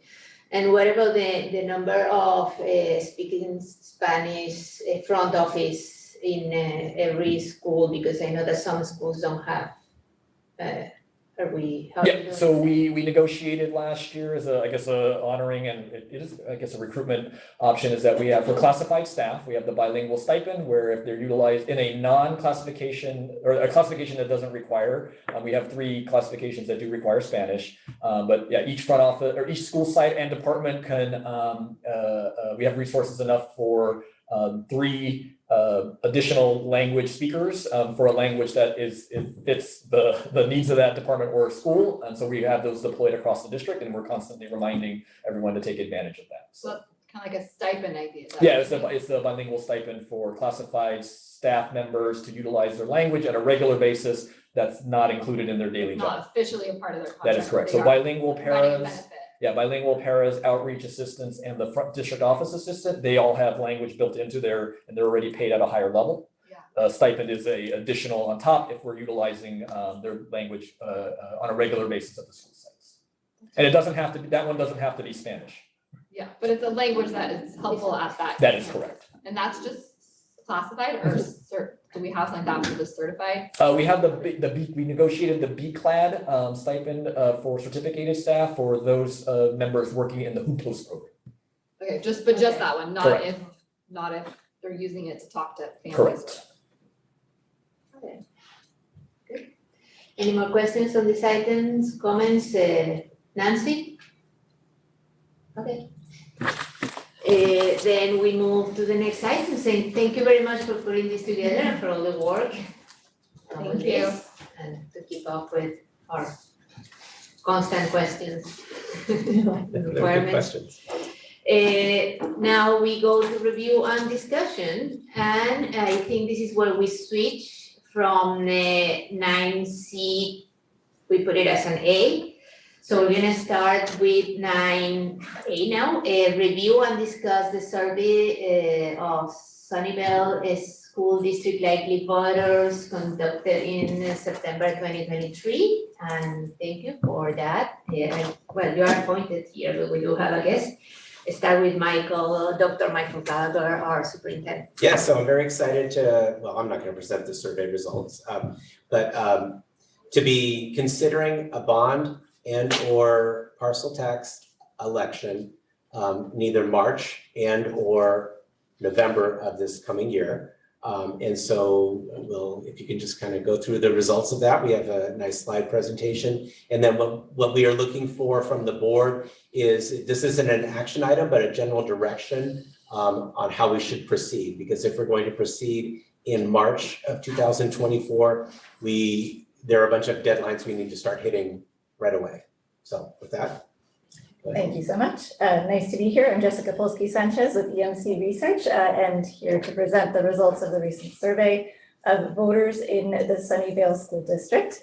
And as mentioned, this survey was done to understand the voter opinion around a potential bond measure and also a potential parcel tax renewal measure, and also to understand just general voter sentiment about the schools here in Sunnyvale. So a quick note about the methodology. So we did a survey of likely voters, likely 2024 voters here in the district. In order to reach a representative sample, we use mixed mode methodology. So that means we incorporate not only live interviews over the phone on landlines and cell phones, but also online interviews that come in by email and text invitation. So we did conduct the interviews between September 5th and 11th. The overall margin of error for a sample size of 400 is plus or minus 4.9 percentage points. So that's for the overall results, and we'll also look at some subsets, some subgroups of respondents, and the margin of error is higher when we're looking at smaller subsets within the overall sample. We did allow and provide interviewing in multiple languages, English, Spanish, and Chinese languages, and these were trained professional interviewers. So I'll go through a few key findings and then show you some detailed results. We do see that Sunnyvale School District voters value the local public schools, and they give the district positive ratings on performance and quality of education. We see that most voters believe that maintaining the quality of schools is a priority, even if it means raising taxes. When it comes to a potential bond measure, we see support today above the 55% threshold for passage among both likely November and likely March 2024 voters. And we also see when it comes to a potential renewal of the district's parcel tax, we see support just above the 2/3 required for passage. Looking at voter priorities, we do see that fixing aging roofs, improving accessibility, expanding and upgrading classrooms, labs, and technology access, and a variety of other bond projects to ensure that students are learning in a safe, healthy learning environment are priorities to most voters here. So starting off with a general question that we like to use at the beginning of the survey to gauge overall sentiment from voters around how things are going generally. So this is not about the schools or the quality of education at all. It is simply, do you feel that things in your area are generally going in the right direction? Or do you feel things have gotten pretty seriously off on the wrong track? So you can see here just over half, 54% say things are going in the right direction, 39% things are off on the wrong track. And we ask this question in surveys across the state and across the Bay Area. I will say it's a little bit unique these days to see a majority feel like kind of good about the way things are going. So you can feel good about that. So a few ratings. We asked voters on a scale from excellent, good, only fair, or poor, how would you rate the overall job the Sunnyvale School District is doing, the quality of education, the quality of school buildings and grounds, the safety and security of school buildings and grounds, and the management of district monies. So what you can see here, the excellent portion in dark blue, the good portion in light blue. Overall, we do see really positive ratings on these items, on these core responsibilities of the district, with about 2/3 or above 2/3 giving good or excellent ratings on all of these, except for the management of district monies, where we see more positive than negative ratings. And this is an item where we tend to see a lot more negative sentiment from voters in most of the districts where we do surveys. So this isn't uncommon at all. So this question asks whether voters see a great need for additional funding, some need, a little need, or no real need for additional funding. And so you can see the proportion that say great need, 21%, 42% some need, 14% little need, and 15% no need. So when we total those, we see about 63% who see a need for additional funding for the local schools, and 29% who don't see a need for additional funding. We also asked a few questions to help us understand sentiment around taxes. So we asked, do you agree or disagree maintaining the quality of our schools should be a top priority, even if it means raising taxes? You can see here 71% at least somewhat agree with that statement. So more than 2/3 of voters kind of understand that investing in quality schools might mean raising taxes. They agree with that. I trust the Sunnyvale School District to properly manage funds. 72% at least somewhat agree with that. And then I would never vote for a tax increase, no matter how it might be used. We see a majority disagree, 61% disagree with that statement. So moving on to a potential bond measure. As you can see here in the survey, to understand where would support be if the election were held today, we presented this potential 75-word ballot question to continue critical renovation and modernization of elementary and middle school facilities and classrooms, upgrade safety and security, improve access to technology, and develop school facilities for students. Shall the district measure be adopted, authorizing $214 million in bonds, raising an average of $13.2 million annually for 34 years? And we explain the rate with oversight, accountability, all funds benefiting local schools, with no funds for administrator salaries. So what you can see here overall among the sample of likely November voters, we see 63% initially say I would vote yes. Another 1% are initially undecided, but when we prompt them further, which way do you lean? They lean toward yes. And then with rounding, that totals 65% initial support, 33% initially inclined to vote no. And then we also wanted to look at the subset here of voters who are those we would consider likely March 2024 voters. And so with that subset on the right-hand side, we're at 62% initial support plus 1% lean for a total of 63% who would support this measure today. We also took a look at support and opposition by demographic subgroup. So a lot of data on this slide that I won't go over. Sorry, sure you're seeing this. I won't go over in too much detail, but wanted to show you that support fluctuates a little bit depending on the demographic subgroup. So you can see younger voters a little bit more inclined to say they would support it than older voters. Not much difference between homeowners and renters.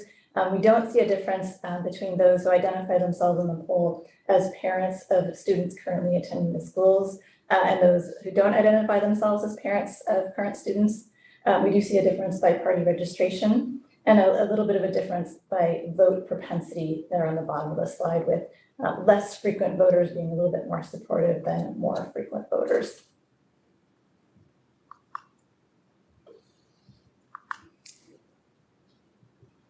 So this next slide shows us what we learned from voters when we asked about some of the outcomes or potential components of a bond measure. So we asked about each of these items on a scale from 1 to 7, where 1 is not at all important and 7 is extremely important. How would you rate each one? And so you can see they were presented in randomized order, but we're showing you the results in order of the highest portion who say that this is important. That's the 5s, 6s, and 7s totaled. But we also take a close look at what we call intensity, so the portion who are rating each of these as a 7 on that 1 to 7 scale. And then just for context, the items that are bolded are some of the projects that we listed in the ballot question that we tested in the survey. So rising to the top in terms of overall priorities, fixing or replacing leaky roofs and windows, followed by improving accessibility for students with disabilities, expanding and updating science labs and technology and math classrooms, updating classrooms, labs, and facilities to meet current educational standards, improving access to technology. You could read all of these on the list. These are all priorities overall to local voters. And we see higher intensity on some items like fixing or replacing leaky roofs and windows and expanding counseling facilities to support the mental health of students. Good. So here is a continuation of that list of projects that we tested. So you can see the declining totals as you go down the list, but still majorities consider all of these at least somewhat important. You can see a little bit of a drop when it comes to parking, enhancing parking at drop-off, acquiring and developing a new school to accommodate growth in North Sunnyvale, and then upgrading multi-purpose rooms and gymnasiums. All priorities to a majority, however. So we also presented some additional information. So this information kind of highlights the benefits, the reason for a bond measure, and some of the features of a bond measure. So we wanted to see after each of these, how convincing is this as a reason to support the bond measure? So we used another 1 to 7 scale on this slide, again, just showing you the 7s, 6s, and 5s. And just a quick summary, what's interesting, if you look at the data on this slide, is that there's not a lot of differentiation between some of these kind of top tier messages. All of them are pretty convincing overall as reasons to support a bond measure. So that first one, highlighting how the measure will ensure classrooms, labs, and facilities are updated to meet today's educational standards. The second one, allowing for essential repairs. The third one, ensuring that all students have access to safe, well-equipped classrooms and facilities, regardless of which school they attend. And then the fourth one there, highlighting upgrades to Sunnyvale Middle School. So the remainder of the messages that we tested here, the one on the top does receive a high number, rating that as a 7. That's the one that highlights the accountability features of a bond measure. So the measure will include citizens' oversight, annual audits, public reports, ensuring the money is used efficiently and effectively, always an important concept to explain about any measure. So after all of this information was presented to voters over the course of the survey, we said, given what you've heard, Now, how would you vote if the election were held today? So we wanted to see if the additional information would impact their support. So you can see again on the left-hand side, the overall sample of likely November voters, and then the subset of likely March voters on the right-hand side. We do see a bit of an increase in support with both, going from 65% total yes to 69% among likely November voters, and from 63% yes to 67% yes among likely March voters. We also wanted to present what you might hear from an opponent of the bond measure to see how this opposition information or argument might impact support for a measure. So we kind of presented what you would hear from an opponent, that the bond measure, now is not the time to ask for more money. There's a growing cost of living, a bad economy. We can't afford to increase taxes right now. This is the kind of thing we might hear from opponents of a measure like this. And we do see that it impacts voter support for the measure, because they say, well, now that you've heard this, how would you vote? And you can see overall, we go from 69% to 59% with that short statement from an opponent among the sample overall, and then from 67% to 58% among those who are likely March voters. So we do see a little bit of vulnerability or softness in support.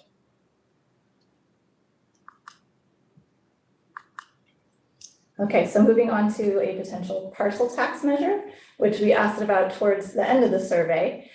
So we asked on another topic, there might be another measure on the ballot that reads as follows: to renew annual funding for local elementary and middle schools without raising tax rates, support academic programs including math, English, science, and technology, attract and retain quality teachers, and keep class sizes small. Shall the district's measure be adopted?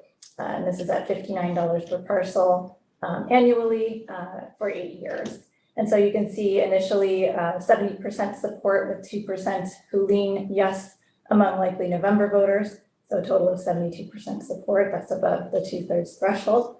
And then among likely March voters, almost identical results right there. A real quick breakdown by demographics. You can see there are some differences, but not as many differences as when we looked at the demographics for the bond measure. Here you see pretty widespread support across demographic subgroups for a renewal of the partial tax. And just to finish this off, we wanted to provide a little bit of historical context. So what you see on this slide are historical results in elections here in Sunnyvale School District. Those are in the lighter blue, and then we added the poll results from this poll in the dark blue on the right-hand side. So it goes from left to right in chronological order, dating back to the 2004 Measure P bond measure here in Sunnyvale, where you saw 73% support, Measure G, 68%, Measure GG, the bond in 2018, 71%. And then we also looked at support here in the Sunnyvale School District for the high school district measures that were on the ballot in 2020 and 2022. We did see 76% support in 2020 and then 62% support in 2022. So that really is similar to the level of support that we're seeing in this poll for these two different measures.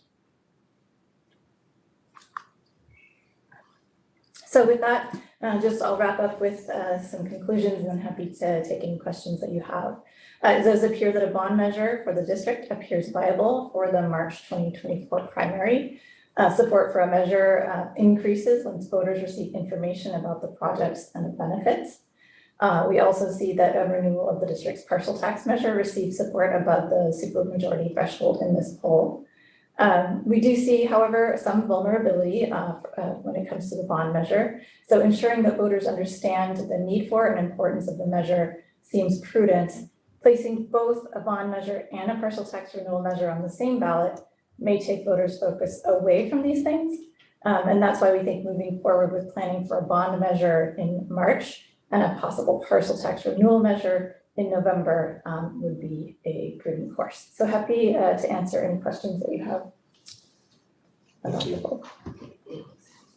Okay, with that, we move to public comments to start. For this is,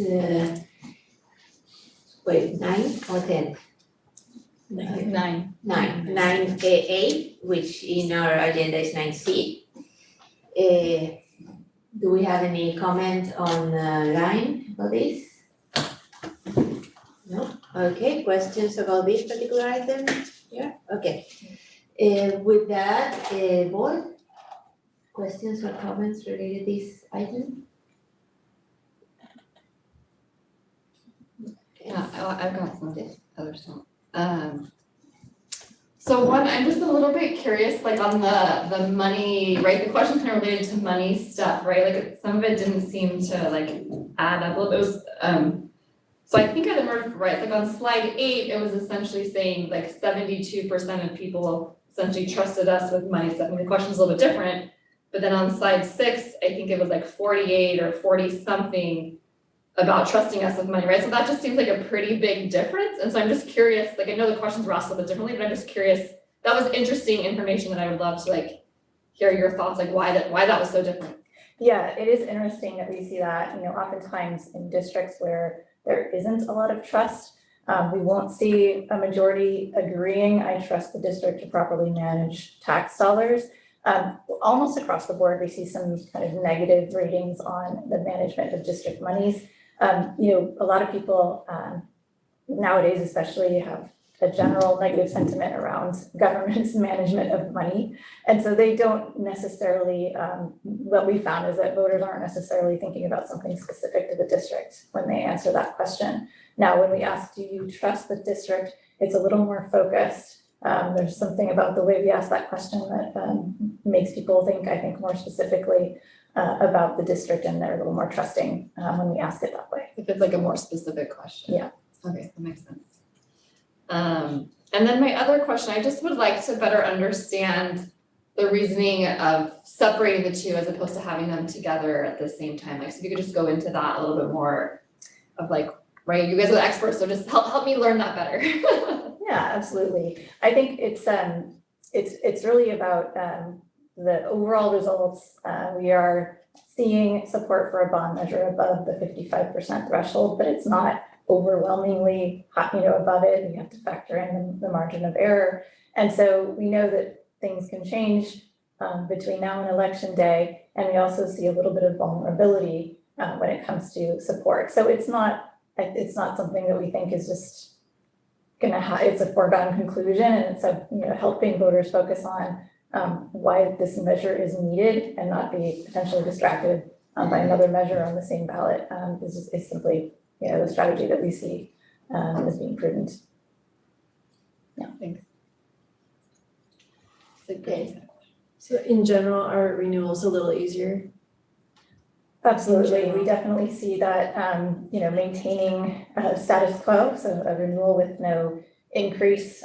We see if we look at ballot measures across the county, across the state, in fact, we tend to see there is the passage rate is much higher for renewals that don't increase or for new measures. Yeah. Nancy, you have a question? Yes, I was wondering, can you tell me the pool of likely voters for March seemed generally more negative than the pool for those who would be more likely to vote in November. What is the advantage of voting at March versus November? So I think it's certainly something for you to discuss, and I'm happy to weigh in terms of my own opinion. I think we do see support isn't too different between November and March here in this poll. And then I think we're just sort of thinking about opportunities to go on the ballot, both to try and pass a bond measure and also renew the partial tax measure, which expires in 2025, if I'm not mistaken. So just trying to make sure you maximize your opportunities to do both of those things. Okay. So then the next question I would have,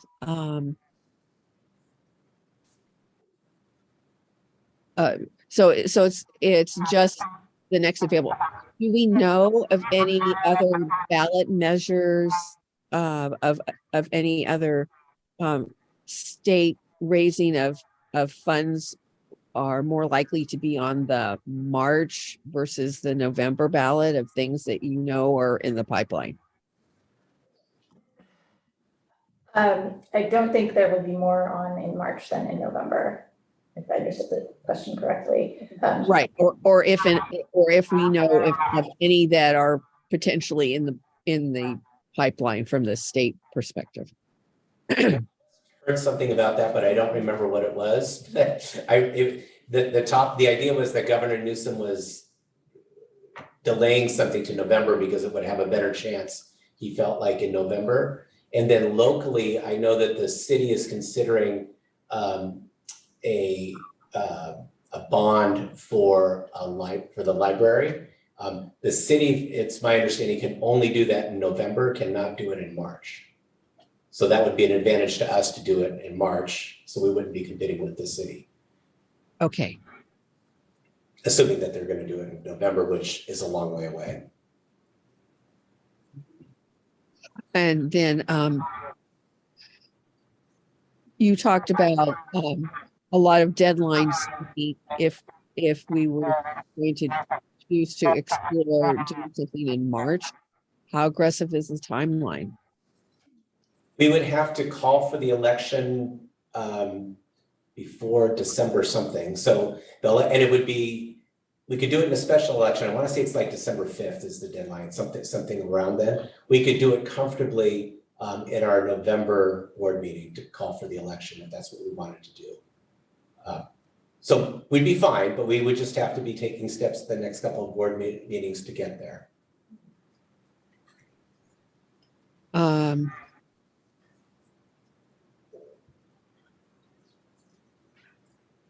I guess the last question, is the voter pool in March lower than in the November election? Is that one of the advantages, that it's a lower voter pool? Yeah, so we, in this model, we're anticipating that about 64% of likely November voters are also likely March voters, but it is a lower turnout. Primaries are historically lower turnout than general elections, and they tend to have different demographic makeups as well, a little slightly older. There can be a different kind of party registration breakdown as well. Okay. Okay, then. And we get more benefit from the bond one, so we would like to make sure that we get that one first. That's my thinking, but that's something to consider. I don't know, another factor in my mind is the farther in the distance in time we go from today, there's more opportunity for conditions to change. Who knows what's gonna happen? Who knows what's gonna happen? And After this week. I don't even mean just politically, I just mean, yeah. On the other hand, by November, we're gonna have a half building built in front of Mary and Fremont. So it's gonna be very visual. It's gonna be halfway the construction of SMS. So it's already a flag of, look, this is what we do with the bond money. It's true. But again, might be easier to get it in March anyway. So what would be the next steps for this? Like, the board is discussing it today, we're not taking an action, but like, what is the outcome of like this discussion? What is the sought after outcome? If the general direction is to proceed, again, we're not making a decision, then I think the next step would be to come back with potential language for the election, for the ballot statement. And then we would have our consultants come and review that with you. And then that would be one meeting, and then there'd be another meeting where we would approve it and place it on the ballot or call for the election. Well, I'm interested in that. That's what I want to do. Yeah, the only other, so an advantage of March is it's a relatively quick election, right? Like I don't anticipate that there'd be a lot of activity before the holidays. And so March 5th, I think, is the election day. And I don't know what day the ballots get sent out. It's probably something like February 5th. So that's tight, which is probably good. Like it's a lot of energy all at once. It's efficient. On the other hand, that's also the time that we'd be doing a lot of work with our strategic plan. So it would mean, maybe it's different people doing it, although I'd be doing both. But it would mean the board would be going out, would be helping me go out to PTA meetings, go out to parent groups, communicating what the bond is about. So in a tighter period of time, which is efficient, I suppose, and it would be over more quickly. But I think once we get just like for clarification, like once we get the language and we start moving forward on the project process, we wouldn't have to wait till February to talk to people. We'd be talking to people like Absolutely. right after the break. So like it would be rolling, right? Yeah, absolutely. But it'd be about a month, maybe 6 Of weeks. like kind of intense work. But it would be a lot of stuff happening on that show. Yeah. Yeah, which. But we can do voter education about the needs prior to calling for the election. Yes. Okay, I still want to do it. Okay. That's just me. I'm just trying to think of all the factors. Yeah. Mm-hmm. I mean, I would say as long as, right, because kind of we talked about before that there's a lot of stuff we're doing and this is gonna add a little bit of space to principals, right? So as long as staff feels like it's a doable thing, right? I mean, in some ways, the advantage of having both at the same time is like, we're just putting all our energy and resources in one window, one shot, as opposed to we're doing it twice, but we also want it to pass, right? So like doing it in the way that's the most, your pass is most important, but just obviously enough people's time and energies. Okay, I agree with you, Michelle, but I also think when we did that thermometer with Brandt and the consultants for the master plan, like we really need that money. Like we really need SMS to get done, and we really need all the maintenance to still happen because we have all those air filters to change and all that other stuff. So like that is just a huge, huge priority for us, and we need to do, I feel personally, we need to do everything we can to make it not fail. Yeah, Like, no, I you know what I mean? yeah. Like, so if it's timing, if it's whatever, like it's just a huge, it is a big push. And I feel like I actually feel perhaps optimistically, but maybe not, hopefully not unrealistically. I feel like all that strategic planning work we're doing is gonna be like socializing what the whole like purpose of having a school district is about, and like building a lot of goodwill with all those same people and all those connections. That's a good So point. I think that'll be positive. It won't be like this. It'll just be like go some direction. Yeah. Yeah, I appreciate the way you said that, Bridget, because I was thinking something similar. Yeah, no, that and the part before, like this isn't like a theoretical need. This is we have a plan, we have a master plan, and the sooner we can, if we can do it realistically, with that the community wants, the sooner that we can do it and establish it, that allows us to begin planning and implementing more quickly. So I feel good about it. Okay. Sounds like we're all on board then, yeah? Okay. So is there anything that would happen between now and December that would invite us going back out and repolling? No, I can't think. I mean, you never know, but. Okay, I people just. ever repoll? I mean, I think if you were not looking at March for a bond measure and things change dramatically, there are certainly a lot of districts that want another read or a go, no go kind of decision poll early next year, but that would be too late for a potential March measure. It's not unheard of to do a tracking survey, if something really dramatic happens and, you still had a chance to change your mind. Okay, So, that makes sense. Okay. And maybe if the data was different than what we got, we might, and we were looking at November, we might want another read in the spring or something like that. Right. Yeah. Okay. Well, thank you for that. so We have direction. Thank you so much. Yes, thank you for that. I think we are moving in the right direction, hopefully.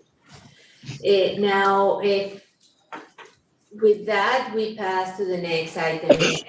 And will be what it was originally 9A, now is 9B, review and discuss of the board policy, district and school websites. And for that, I think we have Aliyah. Would you, yeah, that's what we have there. Aliyah Wilson or our communication coordinator.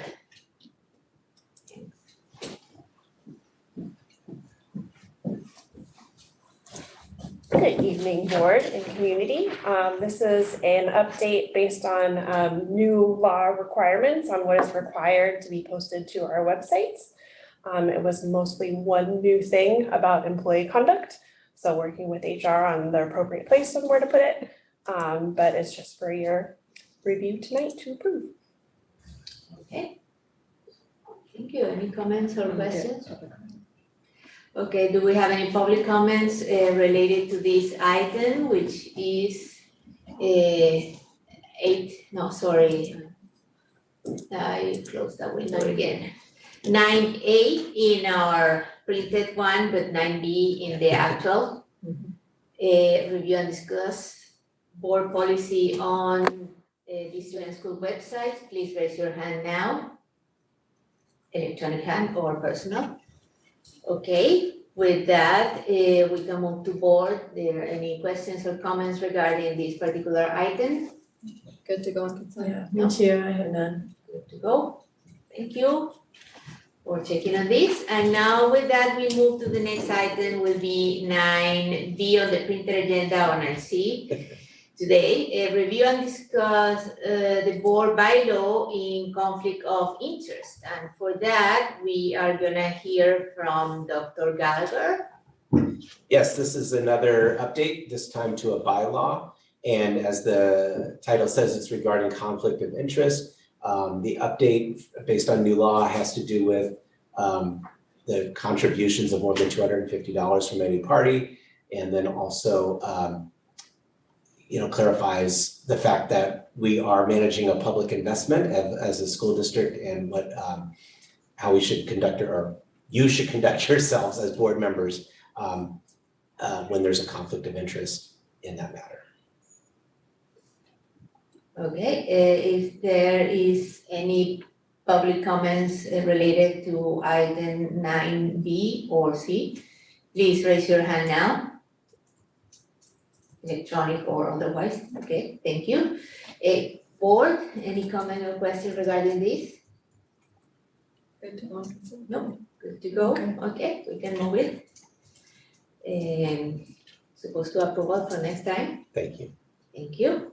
And with that, we go to review and action, and that will be item 10. We are starting and moving to 10A, public hearing about the sufficiency of textbook supplemental materials and the approval of the resolution R2405 in the matter of sufficiency or instructional materials. And I don't see Christina here. For that, the contact person will be Dr. Valentine, or I suppose Tasha, Dr. Tasha Dean for that. Okay. So do we start a public hearing or do you're gonna present before that?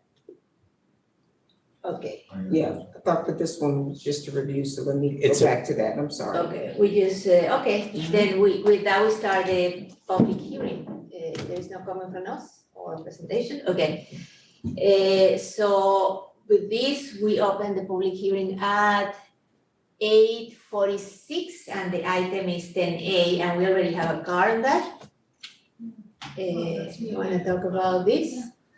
We receive any other questions? You're keeping us company. If there's any other people, please raise your electronic hand too, and please come ahead, come to the mic and you have 2 minutes. a minute, okay, a few minutes. No, I don't know if this is appropriate place, right? So one of the things is when I try to attend online as well. So when I present a question on a topic, the person responds back, like Jeremy responded back on the visa thing, and I have a follow-up a lot of times and I'm not able to ask the follow-up. I don't know if it's intentional like that, because you guys discuss a lot and you have follow-ups. As a public, I might have a follow-up question to what he says, which is relevant to the agenda item, but I never have a chance to talk because I'm cut off most of the time. So I don't know if that can be changed because it's still on the topic. It'll be within the 3 minutes. I'm not going to hog the time. No. Okay. It's not allowed. Well, as soon as you're done with your comments, then the chair will direct any questions to staff. That's how it works. So your comments go to the chair, to go to the board, and then the president of the board will direct any comments to staff. That's the. Because this is a. Well, do you have additional public comment right now? I do have it on this topic, but I had a follow-up to what. This is your time. This is your time. It's your time for that, 3 minutes on this side. On this item, but I don't care. Okay, I'm just curious to know because the public, as a public, when I'm attending on Zoom, I'm asking a question, she directs it to Jeremy, Jeremy answers the question on the agenda item, but I have a follow-up to his answer still regarding the agenda, but I'm not able to ask that follow-up. Correct. If that's how it is? Yes, because it's yes, we're following the Roberts. Brown Act. What? The Brown Act. This is well, the Brown Act, and there are specific ways. Anyway, if you have more, your time is running, so if you have more comments, and then we'll discuss this. Yeah. So for this particular thing, I wasn't sure as a public hearing I saw, so I thought I should look at it. I don't even know what sufficient means. So what does sufficient mean? Sufficient of materials, so I assume it's the textbooks and whether it's appropriate for whoever we are serving in the classrooms. But again, with the textbooks, there's a mode of conduct on reviewing the textbook, whether it's sufficient, and you have all these such standards that are supposed to be met within the textbook. All the instruction and materials, which I think are all the education technology tools, I don't think there's a process to figure out whether it's sufficient or appropriate or suitable for the age group we're serving in the district. And so I say it's not sufficient or appropriate. I don't know how to, I just wanted to say that, and I think there should be a rigorous process to looking at these tools. It's not appropriate for some of the younger kids because it creates a lot of other problems, which I can delve into a deep letter. I'll send it to all of you. Okay, thank you. So part of the question, you want to start with that one? When the procedural question. It's totally up to you if you want the question. I'm going to start with the part about procedural. There is we as meeting, we need to follow the laws on. Right now, you still have open for the public comments. Oh, you should close the That's hearing. true. Do we have any public comments online?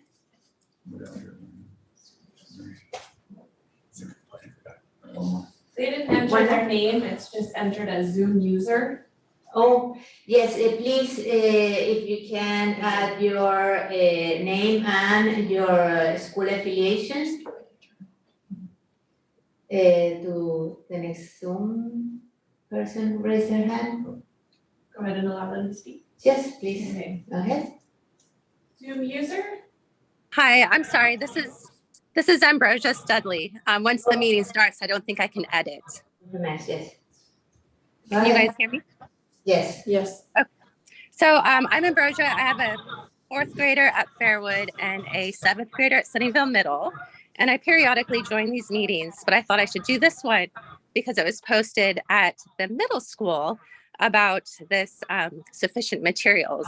And I was like, oh, that sounds important. But I realize now it's probably just something that you just need to do every year. But like I said, it was going to be at 6 o'clock. I don't know. I agree with the other comments of like, what is this? What are you guys talking about? And if it's important, maybe we could share some more information about what these materials are for and why we're doing this. But I really appreciate being able to zoom in on these meetings. So thank you for the opportunity to comment. And that's the end of my comments. Thanks, Ambrosia. Thank you. Yeah. Thanks, Ambrosia. Okay, so with that, do we have any other person? Okay, thank you. Then with that, we move to Close the hearing. Officially close the public hearing. yes, we're gonna close the public hearing. And the time is 8:52, and we close the time for public hearing on this particular item.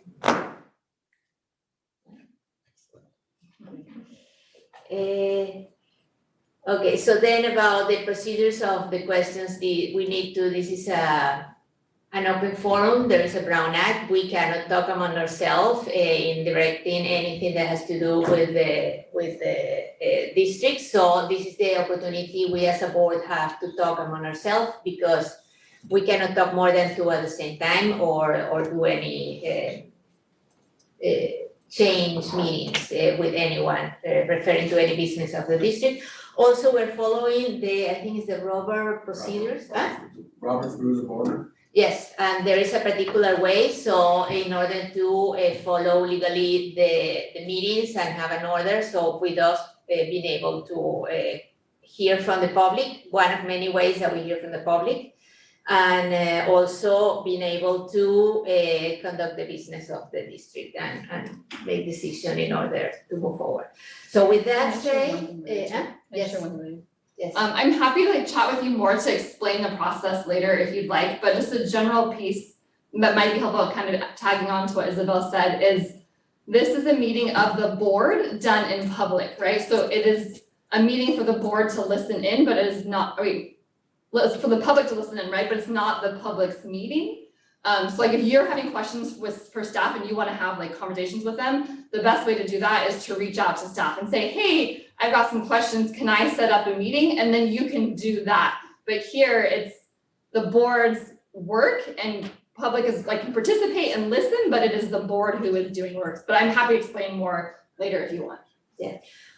Also, you can write to us as a board. That is as a public way of information, and it's not we're not breaking Brown Act if you write to us, all of us together, or if it's something with the superintendent and if he thinks it's something that we should know, which I suppose a lot of times is, he will talk to us as a board in general and communicate. But there are many other ways, and we also go around a lot. Some of us go around a lot, and we're always open to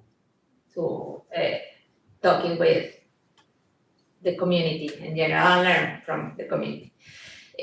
Other than that, there was also a specific question about what it means, and there is also what is the other one, the Wilson's report that comes that's related to this every year? Williams report, yeah. Yeah, this is, well, you can explain it, yeah. To make it real simple, is the criteria to ensure that standards-based curriculum is available and to each of our students in each of our classrooms at each of our campuses. So that's what the sufficiency definition in a nutshell. Yeah, it's a very objective standard that the state says, do you have these approved textbooks? And does each student have access to one? It's not anything more than that. Yeah, it's very objective. Yes. It's spelled out in the resolution. It's very clearly defined in there. First, exactly what they mean by sufficient and exactly what they mean by accessible and approved. And so all the terms are defined and they're all defined for every school district in the state. And if you go to the classrooms, you see at the beginning of the year, there are boxes, and those are the approved by law and approved by us and approved by the state, and then they count, and we normally have a couple of more books because sometimes the kids move away or whatever. So we do have every book there, and then we have an auditor that comes and count that everybody has everything we say that they were going to have. Everybody has the computer, they actually count the books and the kits and the everything, notebooks, everything that we need to have, they count and they say, yeah, it is here, and they have it. I don't have any questions about this. Can I move that we approve? I'll just move that we approve this, and then okay, second, and then we can discuss more. Oh, I think you are muted, Nancy, but I heard her say that she seconds. Yeah. Sorry, I second. Yes. I have to cough, so I'm muting it. So for your mouth, And we can discuss. And so now can we discuss if there's any discussion? Yeah. Any discussion on this item? Comments, questions? Oh, I would say that this is a routine matter that annually comes before the board. So I think that California can always do better as far as making some of these complex definitions a little bit clearer. And maybe what we could do in our narrative is to be a little bit more descriptive. You know, and it's interesting because both of the public comments were really discussing like the deeper vision for what it means to have a student in our district, and like what the materials are that they'll have access to, and you know, like what is the dream for the fourth graders and the seventh graders, like what should their experience be like, and is it rich enough? And I think that, you know, I just think it validates needing to do a long-term plan, a strategic plan for the district. And I think that, you know, parent involvement, community involvement, and that is just going to be awesome, because people have that's the part that's interesting for people. It's not whether or not, like, have we counted the books? Like, they don't care as much. They'll care if we don't have it, but I mean, what they really want is they want to know, like, are we, you know, really meeting the needs that the kids have? And so I think it's going to be great. Good thought. Okay, with that, everybody who is okay with approving this resolution, please say aye. Aye. Aye. Okay, and with that, it passes. And we move to the next item. Let's see. Oh, yes, now we're going to the approval to enter into an agreement for architectural services with Quattrocchi Knox Architects, QKA, for the Sunnyvale Middle School, a two-story classroom building. And for that, we have Brad Burns, the Director of Facilities and Operations. Please welcome. Hi, good evening. So this is an item for the exciting Sunnyvale Middle School two-story classroom project, kind of running in parallel with the bond conversations today. So as part of this process, we initially brought on LPA for this project to do the design and engineering for the project. During the selection process, we elected to go with Block Construction and their pre-manufactured, pre-checked, DSA-approved Folia building. With that building comes a architect of record with the building, that is QKA. So we had to renegotiate our contract with LPA as well as negotiate a contract with QKA. So now I'm asking the board if we can enter into a contract with QKA.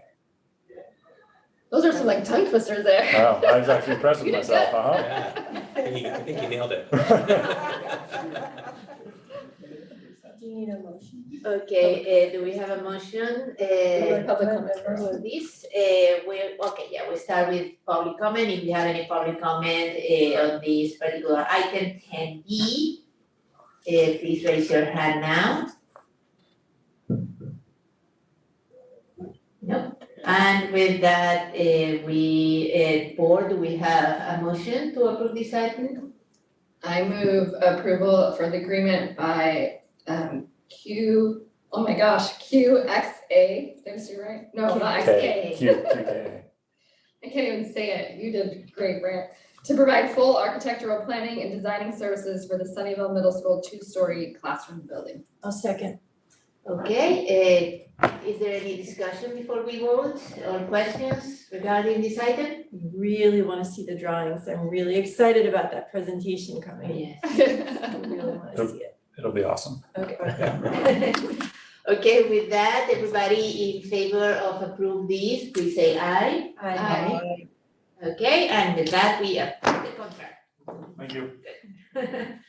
Now we move to the next item, 10C, and that will be the approval of El Camino Healthcare District Community Benefit Grant Agreement. And for that, we're gonna hear from Dr. Tasha Jean, our Chief of Learning and Learning Officer. Thank you. We are fortunate to have the opportunity to present this agreement from El Camino. They've supported us for several years, and they are continuing to do so this year.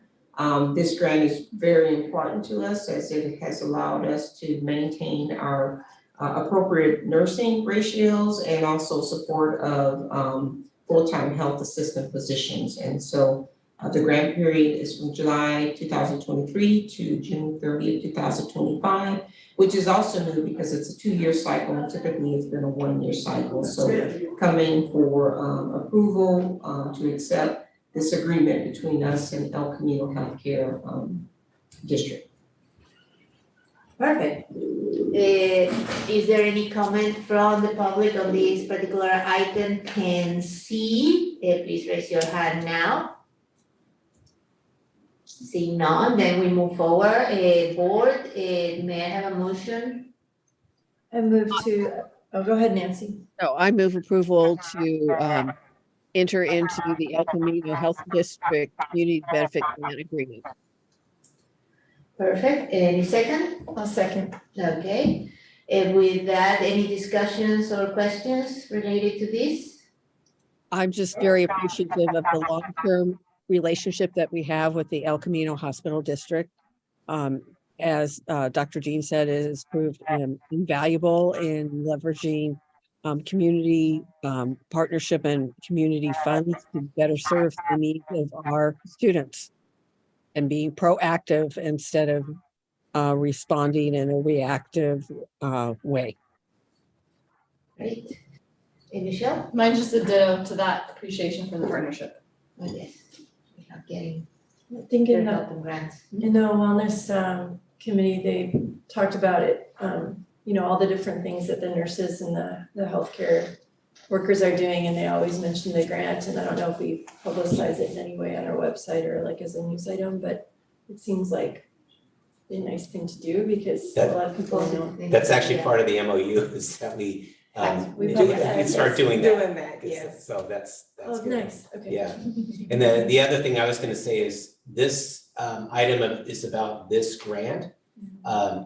El Camino helps us indirectly by supporting our partners over the years with tons of different ways. So they support CHAC, they've supported Playworks over years, they've supported Acknowledge Alliance over the years. I'm trying to think of what else. The cow that comes, I think, played by them? No. That cows that come to school? No? Oh. No, that's different. The cow that comes to school. Sunnyvale Community Services. That's Like the how dairy, little the dairy cow- council. Okay. Yes. Okay. The dairy council sends the cow. Almost everything. Oh. Not the cow. But they're a wonderful partner. Anyway, so yeah, thank you. Yeah, I love the cow. It's coming. Okay, perfect. So with that, I suppose, yeah, we need to vote on that. So if everybody is in favor, please say aye. Aye. Aye. Okay. Another one. And we approve that. Okay, with that, we move to consent agenda items. And any item on the consent agenda is subject to the review and discussion prior to being approved by the board. If necessary, any items may be removed for separate action. The public may address the board regarding any items on the consent agenda. If the public wants to speak or say anything about the consent agenda items, please raise your hand now. Okay. Nobody, and with that, board, do you want to approve the agenda items as it is right now, or you wanna talk or take apart any of these? Please speak now. I move approval of the consent agenda as listed. I will second. Okay, then, yes, it's a very important bunch of things coming here, so if anyone is whoever is in favor, please say aye. Aye. With that, we approve the consent agenda. And yes, which is great, we have inside there the agreement to start our strategic plan. And then we move forward to number 12, And is the information agenda, and it's very up to the point of tonight. We have the William Informed Complaint Settlement Quarterly Report. I don't think we need to do anything about this, or the contact person will be Mr. Jeremy Nishihara. Anything to say? No. Just an information item to be presented, no action necessary. Perfect. And with this, I think we can move to point number 13, future meetings and adjournment of the meeting. The next meeting will be Thursday, October 19 at 6 p.m. as a regular board meeting. Anyone agree with that? Then we can adjourn the meeting for tonight. Thank you to our wonderful translators who, as always, stay with us for the whole evening. Bye, thank you, and good night, everybody. Good night. It's 9:08. Good time. Thank you, Monica. Thank you, Desmond. Good night, thank you.